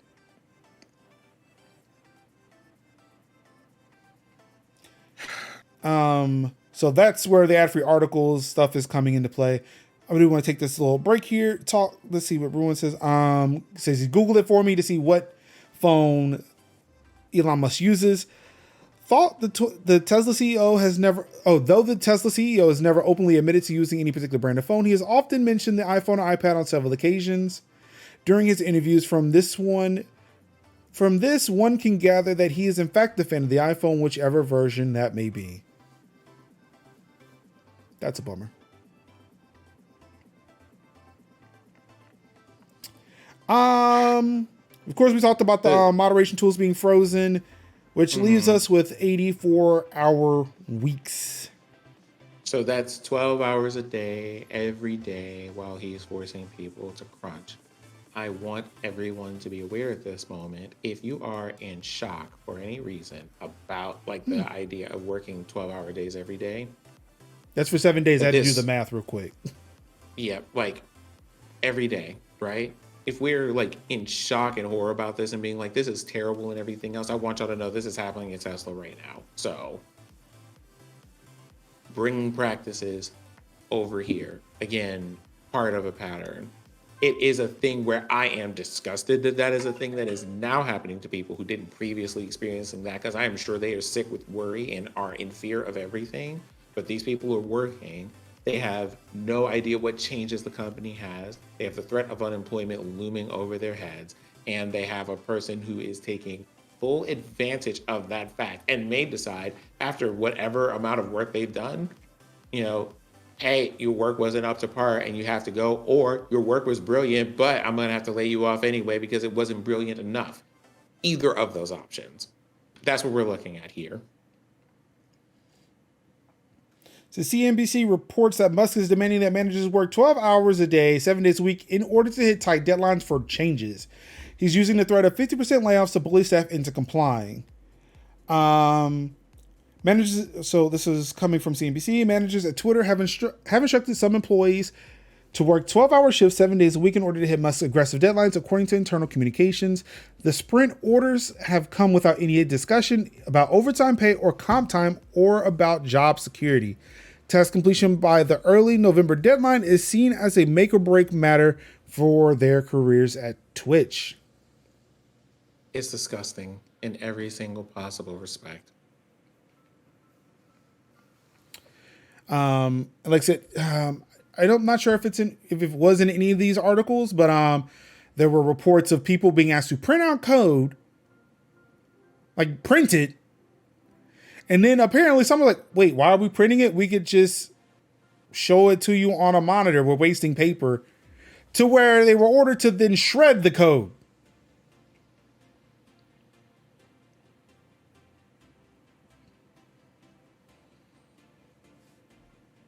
Just...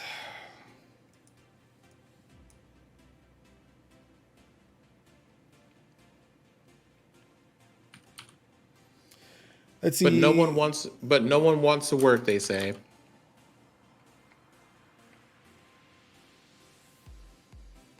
All right, so this one's an old article about the employee stock payments.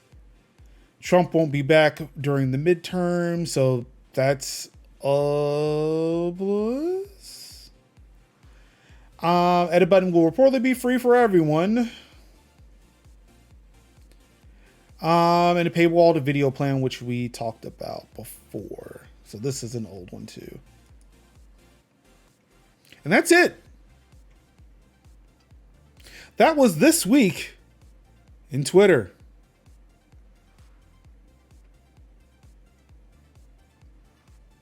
Now let's talk about Chegg. For those of you who went to college, just like me, you've probably heard of this service. Chegg is a company that will rent you textbooks. And yes, fuck Elon is the lesson.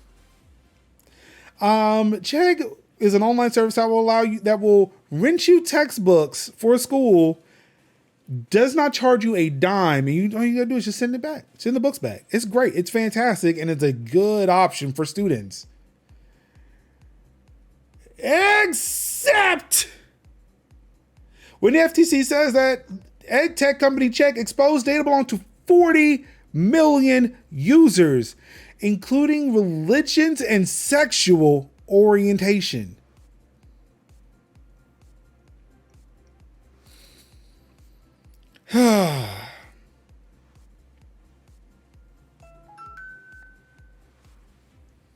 Some of the stolen info belonged to employees. Chegg exposed social security numbers, medical data, and other worker details.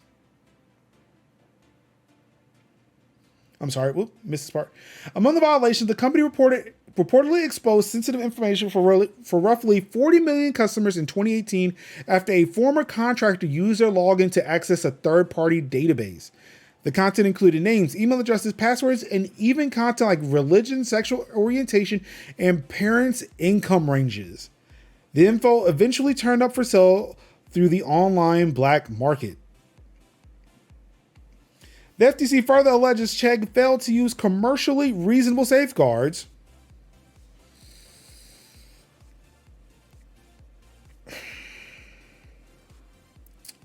It reportedly let employees and contractors use a single sign-in, didn't require multi-factor authentication, and didn't scan for...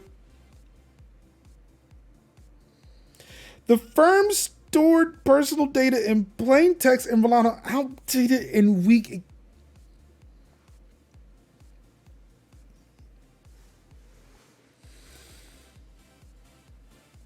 It is not hard at all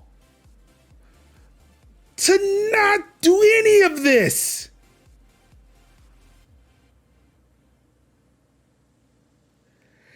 And it's almost fucking free. Just with a little bit of work.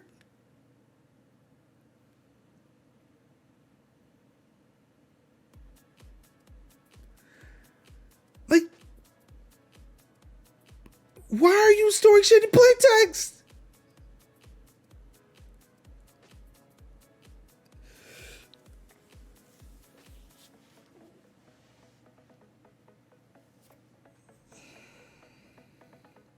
Like, there are just some things where I don't have the words. This is everybody's reminder. Hey, when we're in the middle of security things, go two-factor your stuff right now, immediately. Like, take a break from this show, walk away from your screen, go two-factor everything you own. Thanks.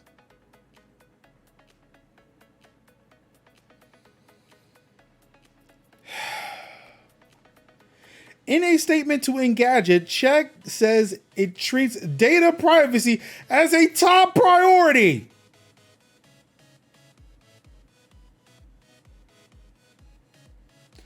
Lie to me again, motherfucker.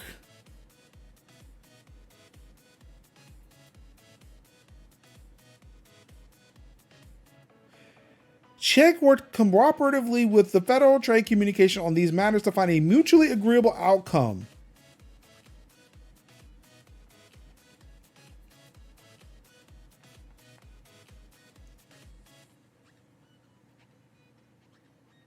Not ruin being like, I'm going to bed, I'm over it. I mean, I kind of want to go to bed myself now. We can go ahead and wrap this up. It's cool. No, I gotta finish. Do we need to finish? Audience, I just have a poll up here. Do we need to finish? I'm gonna go put up a poll in chat right now. If they vote yes, we wrapping it up for today. You've heard of heated gamer moment, but what about heated journalist moment? Last week it was reported that the New York Post had apparently been hacked and that the hackers were posting racist shit on their on the website and all the platforms and shit. Turns out it was a disgruntled journalist working for the New York Post who had the keys to the kingdom. And you see, he said, like, you know what? I've been having a no good, terrible, very bad day. So I'm going to say some racist ass shit and watch the New York Post go down. Just burn it all to the ground.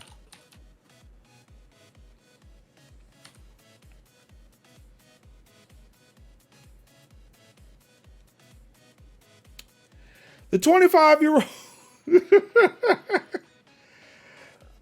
25-year-old Miguel Gonzalez claims he went on his publishing spree after suffering an emotional tantrum, further claiming his actions weren't politically motivated.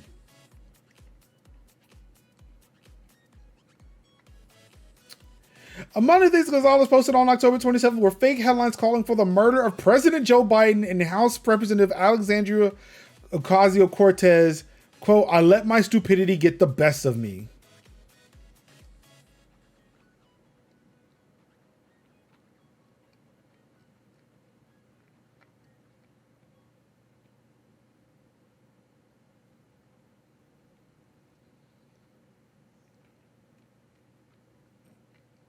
Good Lord. Wait, let me just.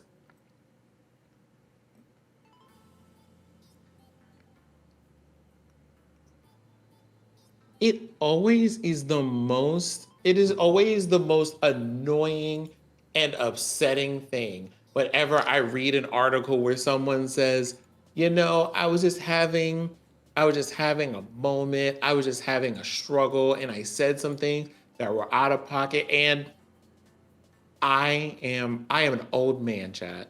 I'm an old man. I'm older than Major. Old.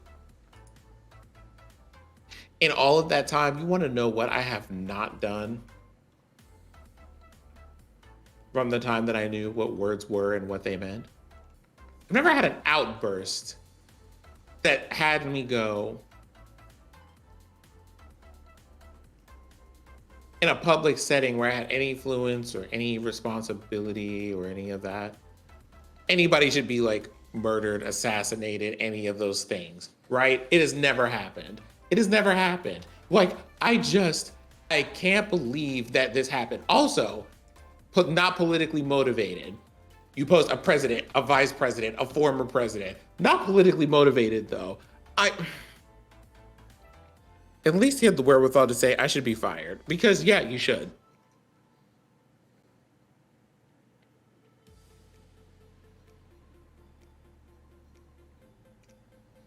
Yeah, except for the teachers. All the tweets that are shown in this screenshot here are political. It looks like they want more nugs. All right, y'all voted for more nugs, so you're still here. Ruin, you can't go to bed. Yeah.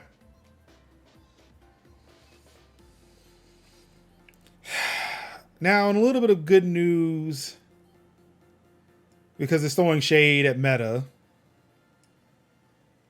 While Meta struggles with legs, which, of course, I'm not sure if y'all heard, the legs were fake.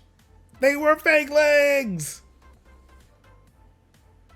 VRChat gets finger tracking good enough for sign language.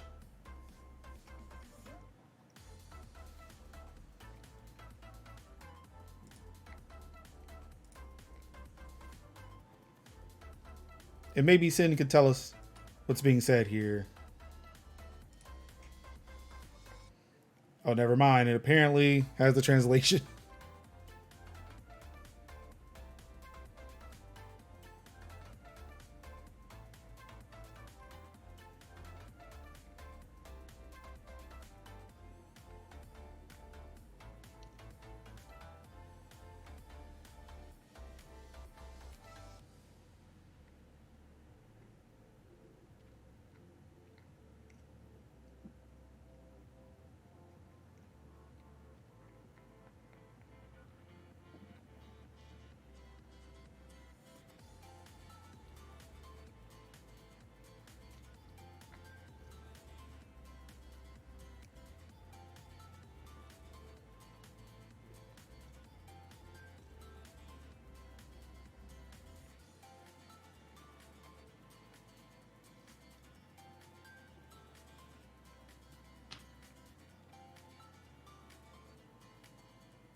Look at this.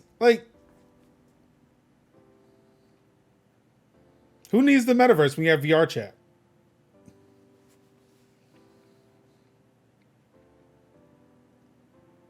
The fact that they are having this conversation and for the most part able to understand each other in VR, and like it's still somewhat difficult to sign with the controller. So I'm wondering if they're using like the hand recognition.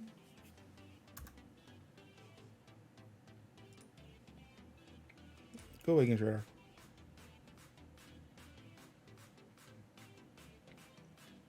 So I'm trying to.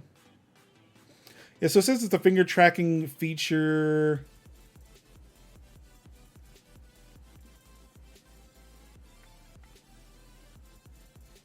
Okay, so it is using the headset's finger tracking system. So like it's allowing the headset itself to see your fingers in front of it and able to do what you need to do. But and see, the thing is, Ruin, they're using a Meta product to do this.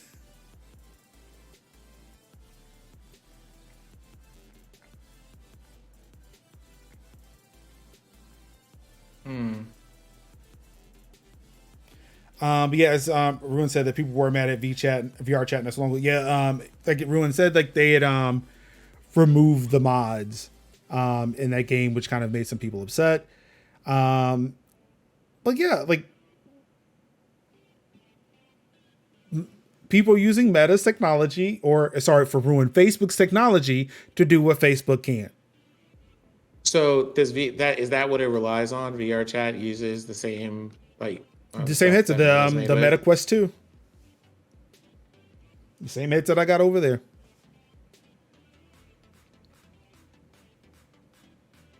Meta had put in a like a little setting to where like it's like an experimental feature where it could track your hands. That way you can kind of like touch things in VR with your fingers as opposed to having to use controllers. That's really cool. That's really cool. There might not be a lot of things. There might be like concerns that I have about a lot of things, but this is just one of those. Thumbs up for me. And that's why I wanted to include it. That's why I wanted to include it. When I was knocking things out for the list for this week, I was like, no, we got to keep this one because since doing ASL, and it's a dig at Meta. I feel like it's a win-win. It's true. And that's it for tech. It's time to talk video games. And boy, Phil Spencer has had enough of y'all shit. Well, I mean, considering that stuff keeps happening with good old people at Activision, and not unfortunately he's not talking about that part.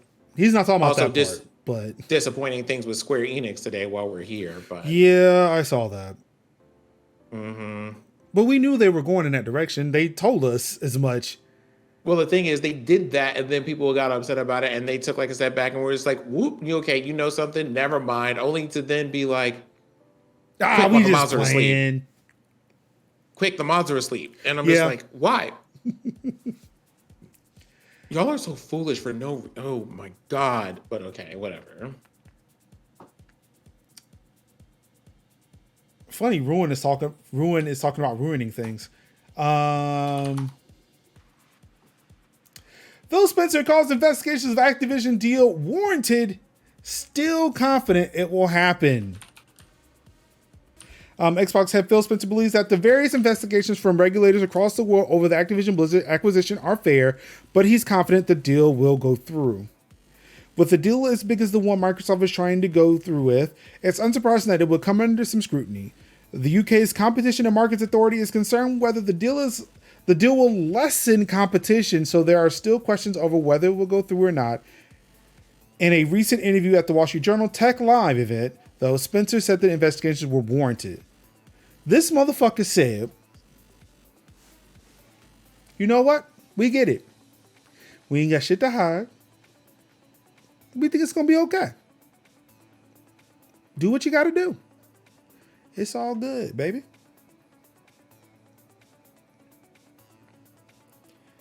Because the thing I'm hearing in my head is like, he knows something we don't. But that's not true. Because he keeps shouting this from the fucking rooftops. And I really need people to hear this. Because he's said it so many times. And I do not understand why Jim Ryan and all these PlayStation folks are having a difficult time hearing it. Microsoft will keep Call of Duty on Sony platforms, quote, as long as there's a PlayStation out there to ship to. End quote.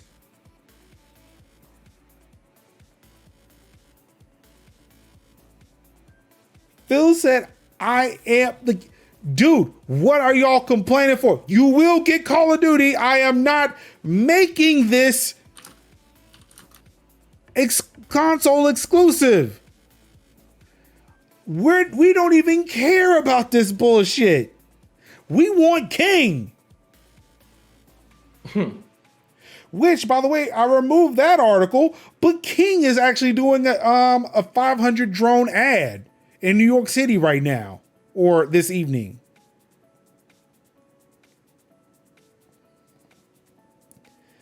Phil Spencer has been trying to tell people for a while, I am not trying to keep Call of Duty out your fucking hands.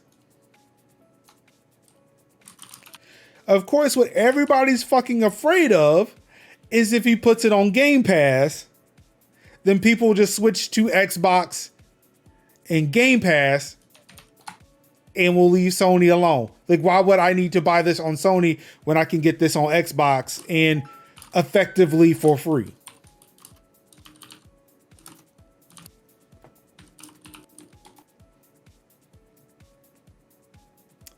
That's what they're fucking afraid of. They could have, Sony, I feel like, has come to a point where they have fucked up so much off of their high on the PS4 that they are now fighting tooth and nail not to really sink the ship. Because it's a thing of, you could have had multi-platform support or a cross-play support, cross-platform support. Thank you. That's a group of words I was looking for. They could have had cross-platform support, but they were like, no, because we want to keep people on our platform. And if you want to play with your PlayStation friends, you just play with your PlayStation friends. Until enough people complained, and then they decided to charge developers to allow cross-play or cross-platform. Also, keep that in mind, Sony is charging folks for that functionality in their games. Also, keep in mind that, hey, a game went free today on every platform except for Sony's. To where on Sony, the developers are charging 1 penny for the game. Ruin know what I'm talking about. I think it's an alien game. I think it was a Destroy All Humans, if I'm not mistaken. Free game everywhere else. PC, Xbox, maybe Nintendo. But Sony was the only one that said, no, we can't give it away for free. So they charged a penny for it.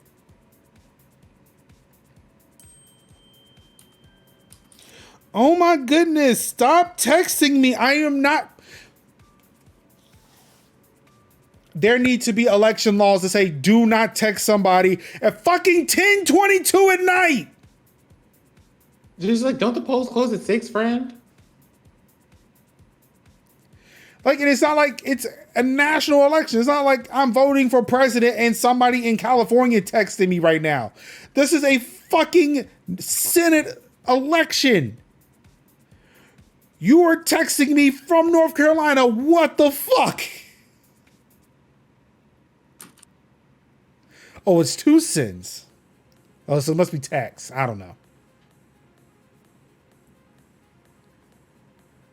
Sony had, I feel like when there may have been talks about offering Game Pass on PlayStation, Sony was like, nah, we don't want that.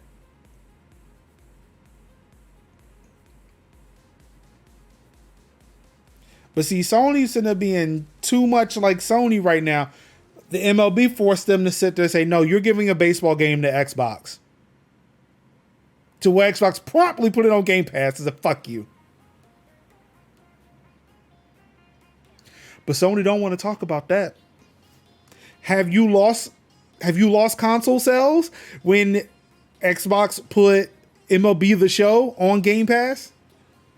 A game you make that you're forced by the license holder or the licensee to do?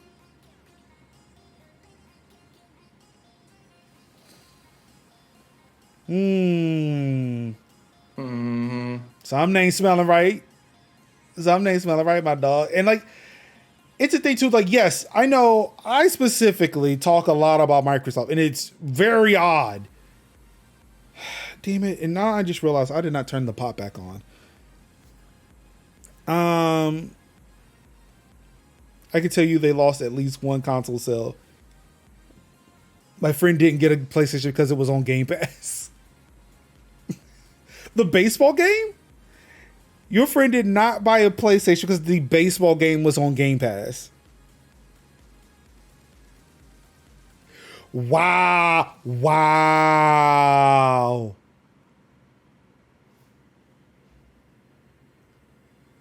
I'm sorry, I needed to clip that. That's something I want to share. I need people to know that is a thing that happened.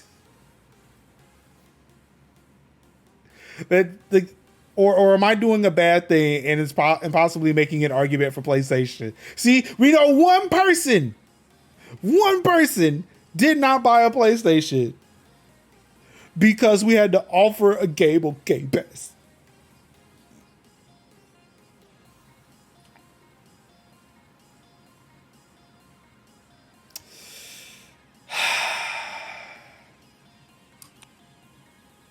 Yes, thank you, MLB. Thank you. Now, back to some internet fuck shit. Oh no.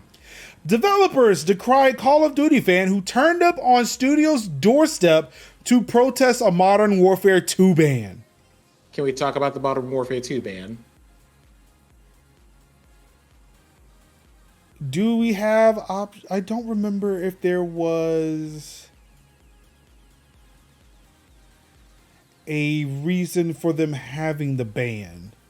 But it says the fan says they politely asked to be let into the office to complain about their wrongful Modern Warfare 2 ban, having spent $140 on a special edition version of the game. The fan was refused entry and told to wait for customer support to resolve the issue.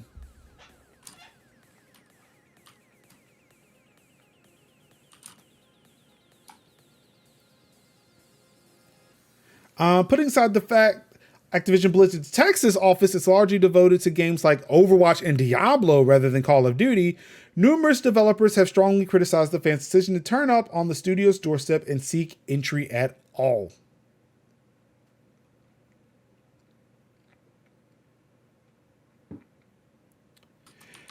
And of course, this screams a lot of what happened back in November of 2020, where police evacuated a Ubisoft Montreal office after a hoax call threatened a possible hostage taking. At the time, Ubisoft workers described barricading themselves onto their office's roof to ensure their safety.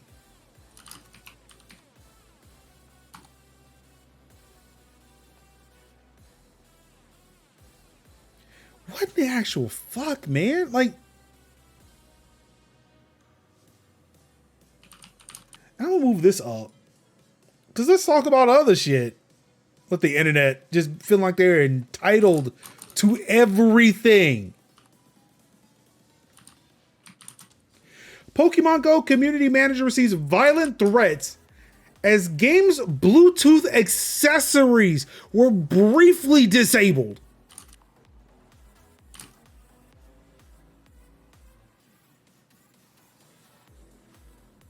Kelsey Danger, community manager for Pokemon Go, has reported receiving violent threats following discussions of a recent bug within the game.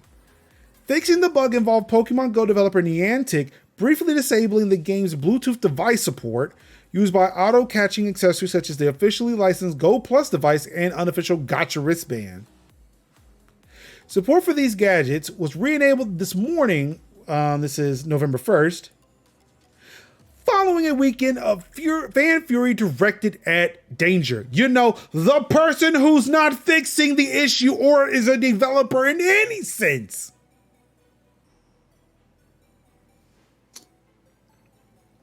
Can we just talk about where it puts you, or like the sense that it makes in this world that you got banned from playing Call of Duty and decided to pull up to their offices?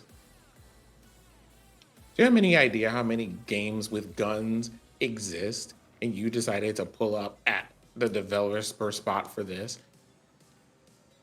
And then also just be at the wrong place.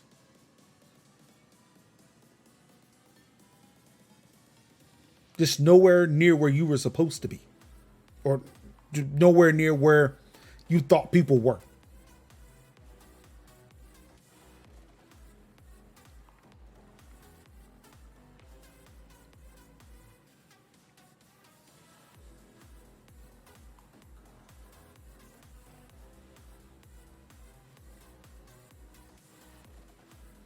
It's like me turning up to a Best Buy hoping they can refund me Apple Care.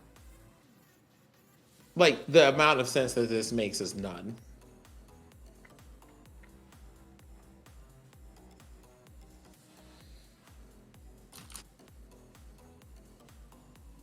And the fact that, yeah, like there's visiting a place, even though he may have been peaceful, just fucking no. Sit your, because we know the motherfucker pasty as shit. Sit your pasty ass down and just wait.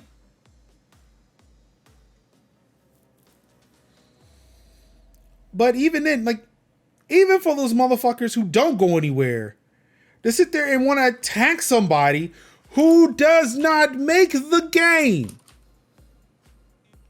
They are hired to talk to you, to communicate to you. Hey, there's an issue. We're working on it. It will disable things. I swear, motherfucker, what the? Y'all are so fucking pressed about a Bluetooth accessory not working to capture digital entities. For fucking what? We need to shooty shoot pow pow with modern warfare. Well, that warfare is about to get real modern in the form of a lawsuit. I feel like we're talking about two different things, but not really. Possibly. Oh wait, are you talking about the Pokemon Go article? Which they're related in angry gamers getting angry. But yeah.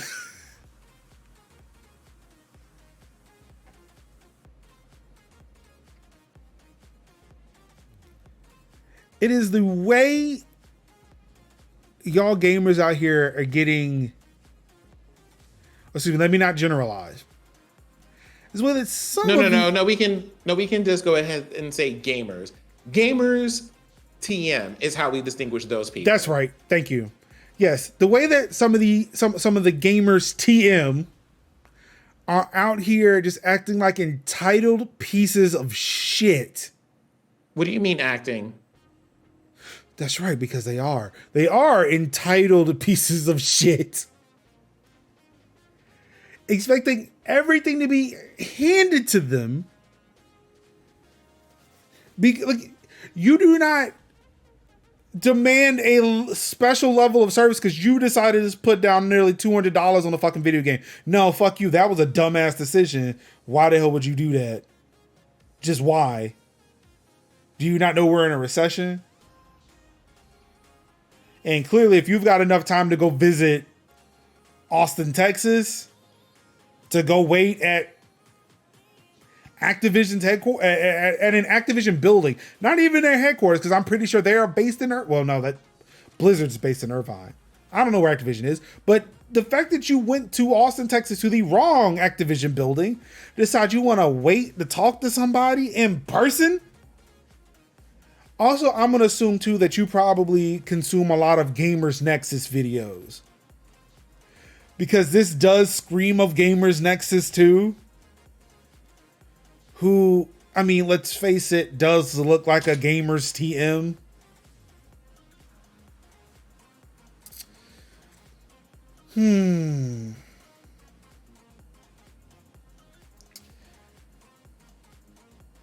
But also, I would never expect motherfuckers who are out there catching Pokemon in your local park to be that fucking pressed.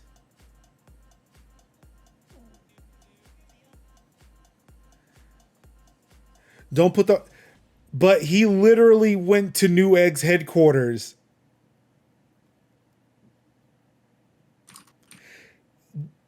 Steve flew from North Carolina, like Cary, North Carolina, to Newegg's headquarters across the country to talk to them about a motherboard.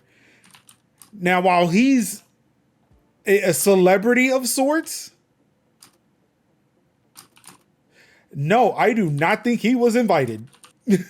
I don't think he was.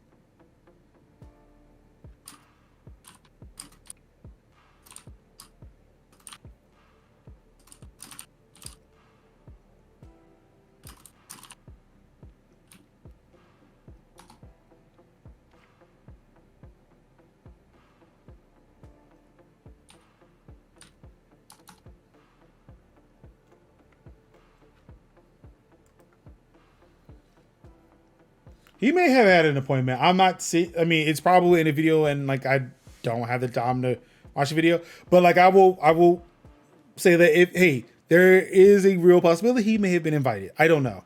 But again, just like I took that out of context and may be saying the wrong thing, what's to stop anybody else in that Gamers TM bracket of gamers who was in the, well, if Steve did it, I could do it too. I deserve compensation.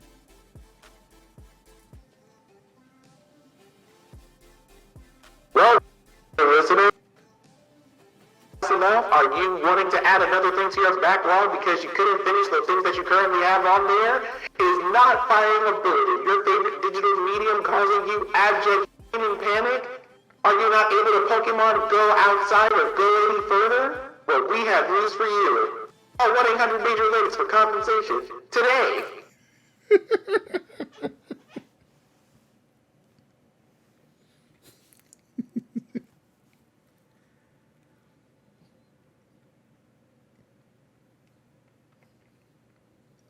Wait, how did I generalize you, Ruin? I was too lazy and uninterested to do Pokemon Go. That's what I'm saying. Like, I don't see how people who are active in doing Pokemon Go could be so pressed over Bluetooth like that. But here we are.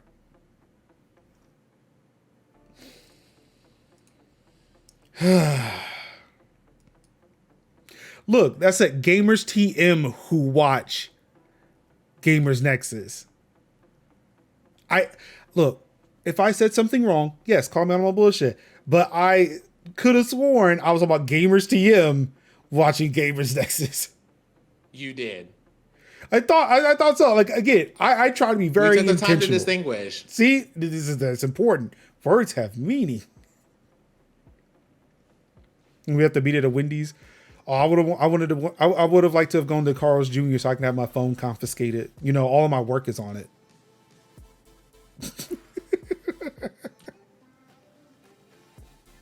They took my phone. All my work is on it.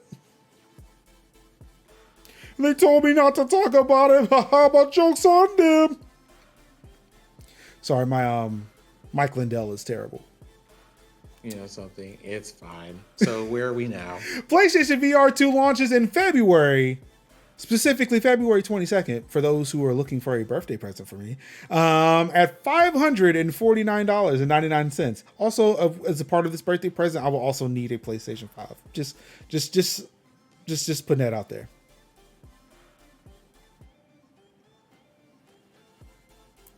It's just too damn expensive. Yeah.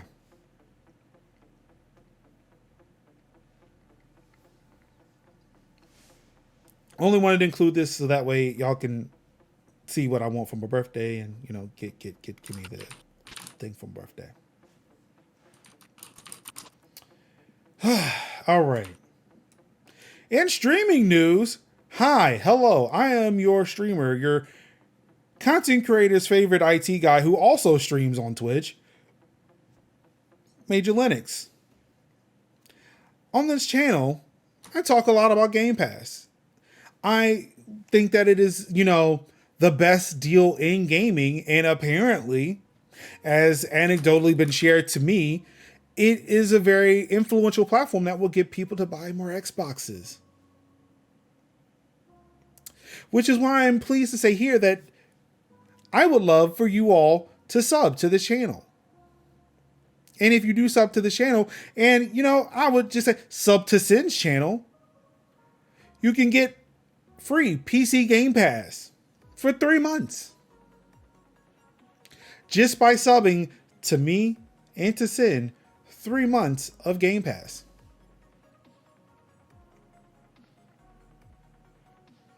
Oh, look, it started at 1 p.m. Eastern today.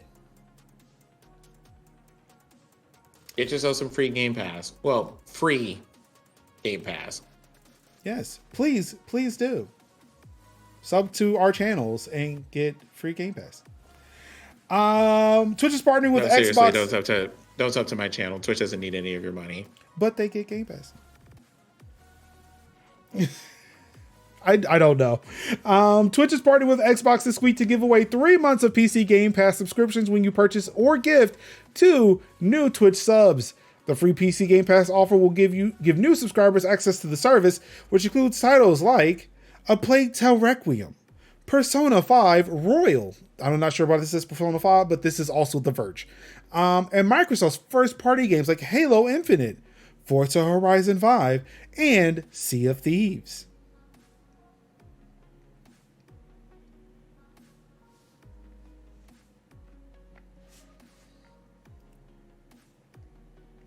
But yeah, if that's what you want to do, sure. I'm not gonna. Again, I will always say I'm not going to say no. I understand there is also there's a Patreon and a coffee if you want to sit there and support that way. If not, it's fine.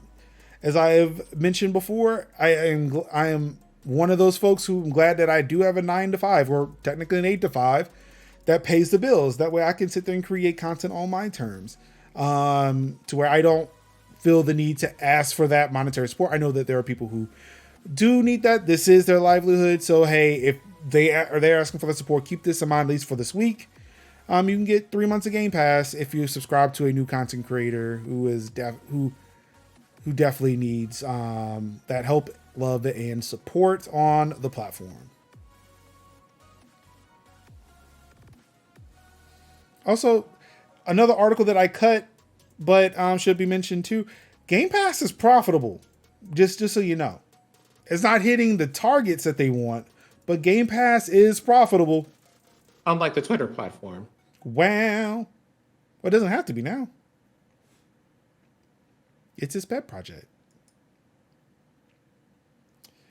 Also, there was a new version of OBS. That's another article that got cut, but you know, yeah. Android 13. This is hardware and software. Oh, sorry, go ahead. I was about to say, like, I recently updated my OPS, and I'm pretty sure I'm up to like update it again and then like reorganize how the buttons map to my Steam Deck. But so far, not terrible. Some raised eyebrows, but it was worth. I will say this: version 28 for sure was worth waiting a bit before you updated it. Updating it early was not the move. Yeah, there were some issues that went on with it. Luckily, I'm not one of those people who are streaming constantly, even though I would love to, but I am not. To where, like, sure, I updated to base 28.0, had those issues, and then as time went on, things got a little bit better. Granted, there are still people out there who are still having issues with OBS, but then it's that thing of, I have to look at it as to how I do things on my computer as compared to how other people do things, and realizing it may not be OBS, but also not being that person. It's like, you know what, maybe it's not OBS, maybe it's just you. because nobody wants that person. But I mean, there was also that, like with the thing with me updating OBS wasn't even an issue of bugs. It was a very simple thing that I don't think a lot of people think about, which is in order to do some of the things that I do on screen, I have like other plugins and extensions and stuff. Yeah, And that it was wasn't the just big enough thing. for OBS to update. I also had to wait enough time to be sure that the people who were developing things had enough time to do their alphas, betas, Yeah. public releases, and everything else, and then download the version of those that were compatible with the OBS stuff that I do. Yeah, so I'm just like, all that's right, let me make sure that this version's caught up, because that's the that's thing that been people the get caught up in. Yeah, Y'all that- have like stuff on your Stream Deck. You have all of these things that are connected with all these APIs. You have like screen blurs, transitions, and all of this other stuff that you have to make sure those developers have also gone there and made sure it's compatible with whatever the recent version of this program is. Yeah, like that's not the thing that people have been too concerned about up until 28. Like apparently it was such a monumental change. Like they were like, yeah, this is going to break your plugins. And it's a thing of like, well, fuck, what am I going to do? Like luckily the Stream Deck plugin, like Stream Deck or Elgato had pushed an update to their plugin to get it to work. One of my other ones was the captioning plugin. I actually had to go and find an update for that one. Luckily, they had one. The only one that I have now that has not been updated is OBS NDI.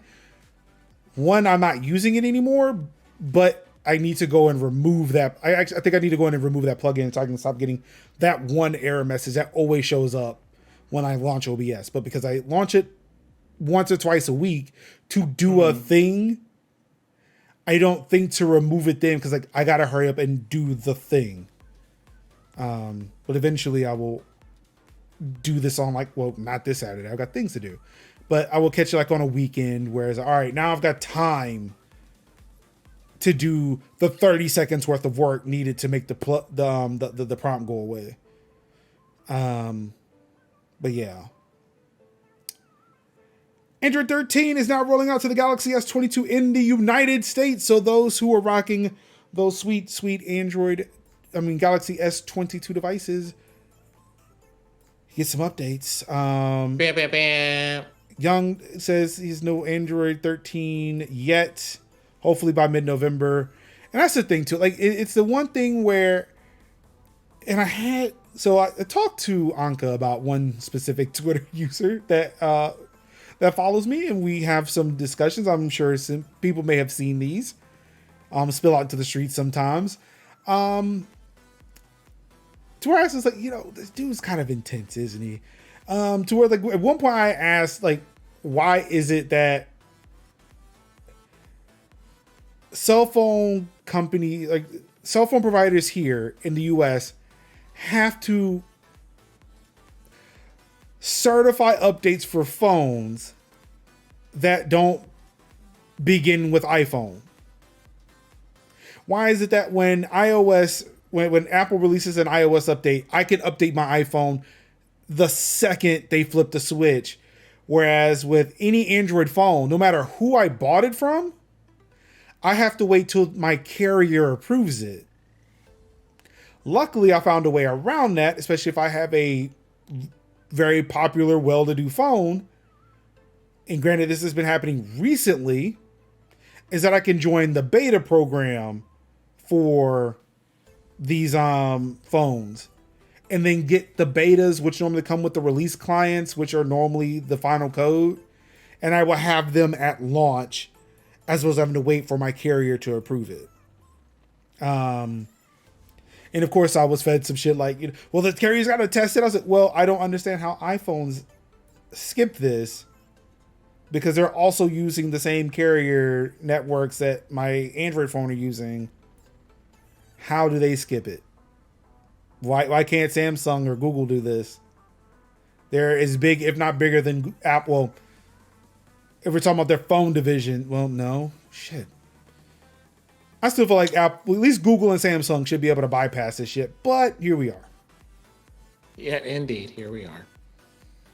And of course with deals, and like I said, yes, I know I speak a lot about Xbox, but they stay with the free shit, man.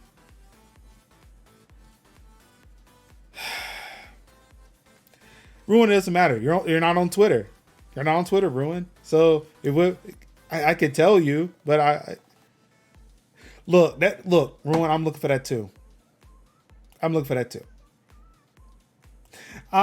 Games of Gold for November 2022. Of course, we got Praetorians HD Remaster and Dead End Job.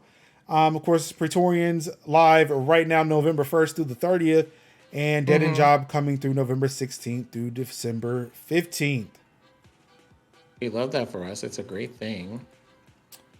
Coming soon to Xbox Game Pass. Of course, you can catch the full extent of this, where again I talk about the Xbox app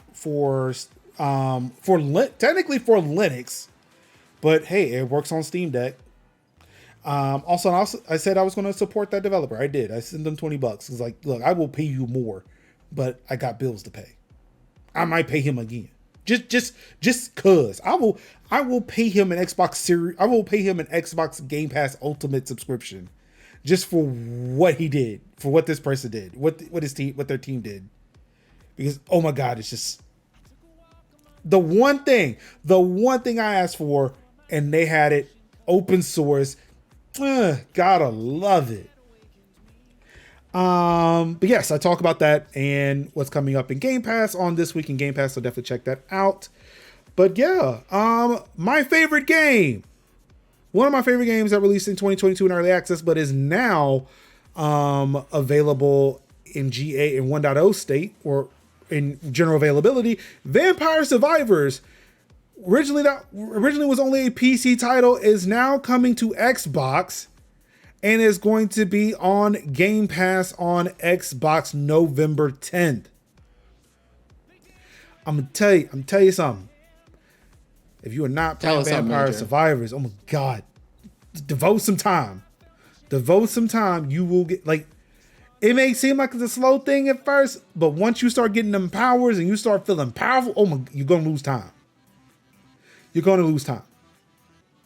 tell you, I'm playing that on the Steam Deck. It is now a competition to see how low you can get the frames to go in that game when shit hits the fan. Like when you got all the powers and you were just killing hundreds of enemies at a time. Like the frame rate drops to 0. It can drop to 0. It's great. It's not every day that you sit to say that, hey, when my frame rate drops to 0, it's the sign of a great game.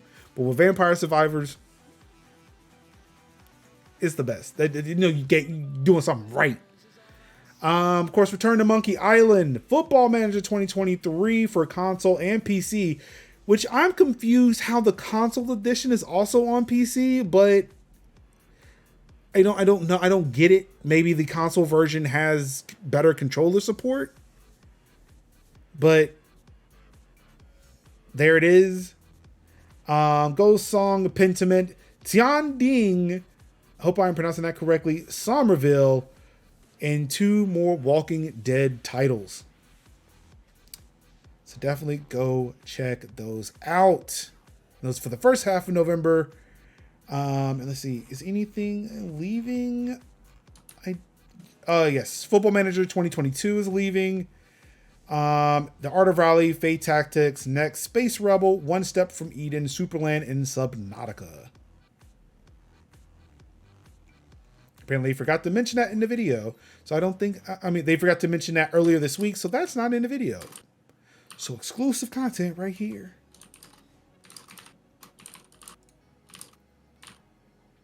And of course, free play days for Xbox. We've got Control, we've got Serial Cleaner, and we've got NHRA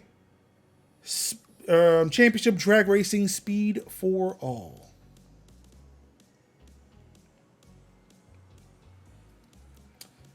So yeah, that's what we got. That's it.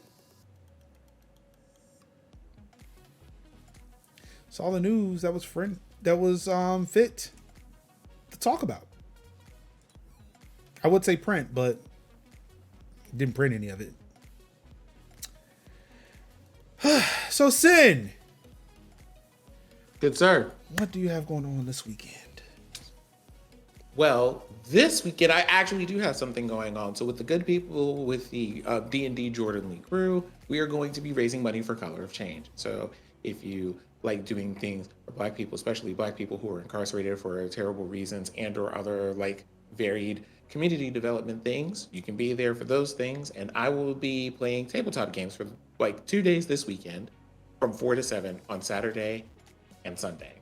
So that's what's going on this weekend. Monday is my last ASL class, and then Tuesday is going to be a relaxing evening because my streaming schedule has changed and is now on Wednesdays from 7 to 10, where we are going to try to do another Hollow Knight Pantheon run and see if we can finally beat the final boss of this game. And then we will be back here next Thursday, and that's most of the things. Dope. Let's see for me. And maybe next time I go to the grocery store, I'll remember to buy beef and not like walk all the way home with meat that I end up allergic to. Because that happened. I went and bought a whole pack of like meat, and I'm like, I'm pretty sure because it's in the beef section, this is beef. It wasn't. It was ground pork. And I'm like, I'm glad I didn't. Yeah, and I'm like, I'm glad I did. I'm just like, I'm a person who smells everything I cook, and I'm like, this smells weird. Let me read this label.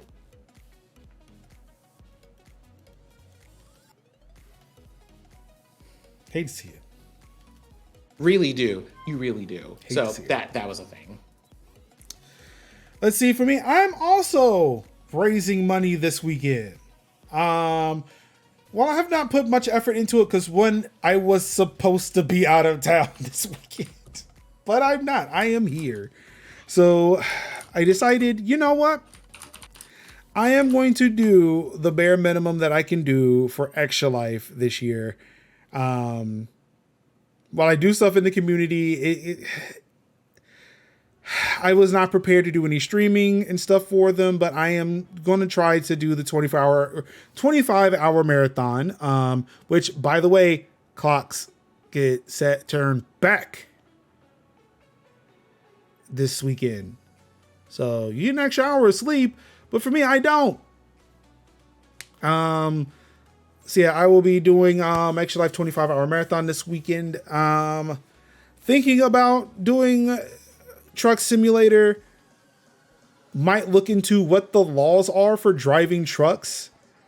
To see if like, I wonder if I can take breaks in like the same duration that truck drivers are required to sleep. Mm-hmm. That way, it's like, all right, like I've driven for so many miles or so many hours. This is when I take the break from driving to either like sleep, eat something, stretch my legs, get off my ass, because this chair, while it's very ergonomical, I feel like it's ergonomical in a way to say, hey, it's hurting your ass, you should get up. Or there may not be any truck streaming at all. I may just play some other random stuff. Again, with Major Lounge being a thing, there may be, I might play some Spider-Man. I don't know. It might be a thing where like I may just get tired of driving trucks and then want to do something else. So playing like Spider-Man would seem like the good thing to do, especially because somebody graciously gifted me the game so we could play it on good hardware. But I have now put in more time in that game on the Steam Deck, which I still feel like is a good investment. But sure, I would love to see what this game looks like. I have something for you. 1440p, a ton of FPS.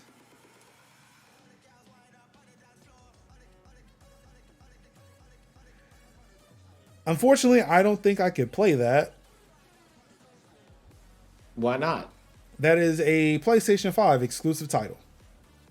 Oh, well, I mean, probably, but I think everybody should see it because the accessibility thing that they have in the video is cool, and it's only a 5-second clip. So, yeah, you want to click cool. on that Yeah, real quick? yeah. See if I know that's what you were getting at. Out of bit.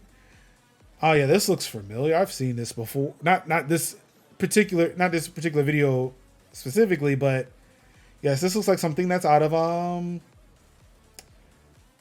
Last of Us. Like, this is one of those, I see why they did this, and I think it's really cool. It is. Of course, for those who are on the podcast who listen to this via audio, we're looking at a clip from God of War Ragnarok, where they're showing one of the accessibility features where it will distinguish who the player character is, who the AI companion is, and who are the enemies. And I guess like yellow meaning this is a boat that you like, a vehicle. Yeah, that like you it's can ride. it's an interactable object, and Yeah. so they've decided to make all of those things solid colors. So like when we say an interactable object is yellow, it's not like it has like a yellow aura or that it's glowing yellow. It is a entirely yellow object in a way that stands out from the background, which is the thing that I really like, because it's one of those, I believe, probably a feature for color blindness, so that it makes it easier to spot things against a background, since the colors for these things are like skin tone next to things like sand or bits of brush that are brown and other colors that might be dull or muted relative to their backgrounds. They made colors that pop out so that it's easier to see, and that's really neat. Also, I think here too, like I've noticed like this ring around the first enemy he attacks.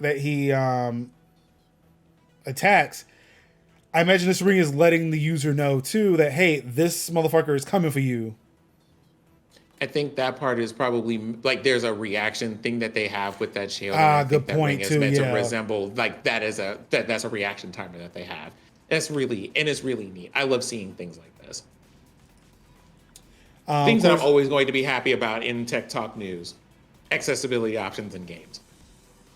Of course, the tweet says God of War Ragnarok will launch on November 9th with over 70 accessibility features. Let's see. Young says it's cool the PlayStation Studios is sharing accessible knowledge with one another. I mean, and that's great. But and again, this is not to flame console wars here. I also then I will say it like this. Also want to sit there and shout out Xbox, like just as a company who is sharing, like they're sharing their knowledge to third parties, and then are having those third party developers submit games to see what they can do to further make their games accessible. And this is good because that brings up the whole industry behind it, and we like that. Also, it's like, I mean, well, like these smaller developers may not have the money to hire people to do things like Santa Monica Studios does because it's a first party studio. They've got Sony money behind them. This is a Sony studio.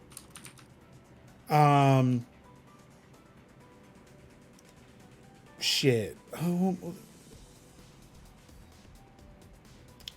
Like the people who develop Silk Song or Hollow Knight in general, like that development studio, may not have the money to sit there and do things like this.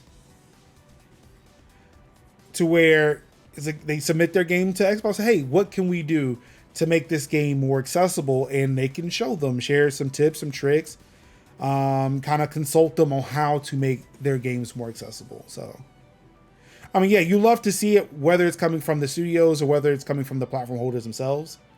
But yeah, it's really good to see. It's really good to see that this stuff is happening. Let's see. Outside of this weekend, though, nothing really, nothing comes to mind. I do want to say, if you have not voted already, Election Day is coming up this Tuesday. So if you've not done so, please get out and vote. There's a lot at stake. A lot. I would like y'all to go and do that for me because I literally can't. Thank you. So yeah, please do that if you've not already done so. Yeah, I think that's it. I ain't gonna keep y'all here. I'm not gonna keep y'all here any longer than y'all need to be. Thank you everybody for tuning in to another episode of Tech Talk Thursdays for November 3rd, 2022. Hopefully we'll be back next week with Kev. I miss you, but we got you though. Oh wait, no we don't. I got because that asset's only in one place. Capitalism. We have you in spirit. Hey there. Oh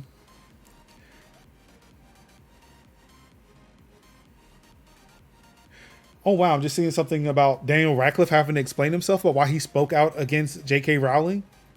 Because she's a fucking turf. Like, why the fuck does it matter? Just shut the... I don't have to explain myself to you, dog. Oh, you want to know what's really funny? You know how we were talking about earlier?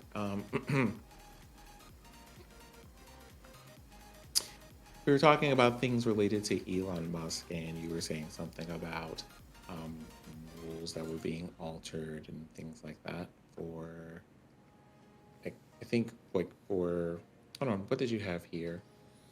Company-wide layouts, takeovers, embolden the trolls. There are all sorts of other things changing, and I think there were some, like, things that we're concerned about, white protected groups and, like, hate speech against certain types of individuals and things like that. I think that came up today. I mean, I'm not surprised. Because it's a thing of... I mean, I think that came up today, and the reason why I'm pointing that out is because you want to know what I did not remember until the internet made me aware of it? What? Elon Musk has children. Oh, that's right. And a couple of them are in that picture. And they do not talk to him for that reason. Yep. But we have finished distributing nugs for the day. The kitchen's closed. Everybody go home. But yeah, like I said, hopefully Kev will be back with us next week. Thank you everybody for tuning in to Tech Talk Thursdays. Of course, if you are watching this live and you would like to catch up with the archives, majors.house/TTT is where you can go to get the audio version, and majors.house/TTT is where you can go get the YouTube playlist. Again, there are buttons, there are commands for this, but I need to fix the bot. It's a thing where I think I know what's happening, but I have not taken the time to actually address the issue. Please bear with me. I have a Steam Deck now and a new couch. I am hyper-focused on those things, and that's all I want to do. I know I have work to do.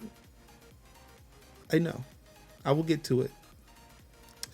Of course, if you're watching this in archive form, you can catch us live each and every Thursday night, 8:00 p.m. Eastern, over at twitch.tv/MajorLinux. But yeah, that's it for us. Thank you, everybody, again, for tuning in. Of course, you all could have been anywhere in the world watching any stream in the world. You could have been reading the tech, gaming, and streaming nuds yourself, but you said, no, I checked off from Twitter a week ago, so I had no idea what was happening this past week. And you guys do such an amazing job, even though we miss Kev. Especially because we miss Kev. That's the number one reason. And for that, we thank you so much. And of course, all I've got left to say to you wonderful people is love you and peace. And as Kevin would say, Wakanda forever. Ye Bombay.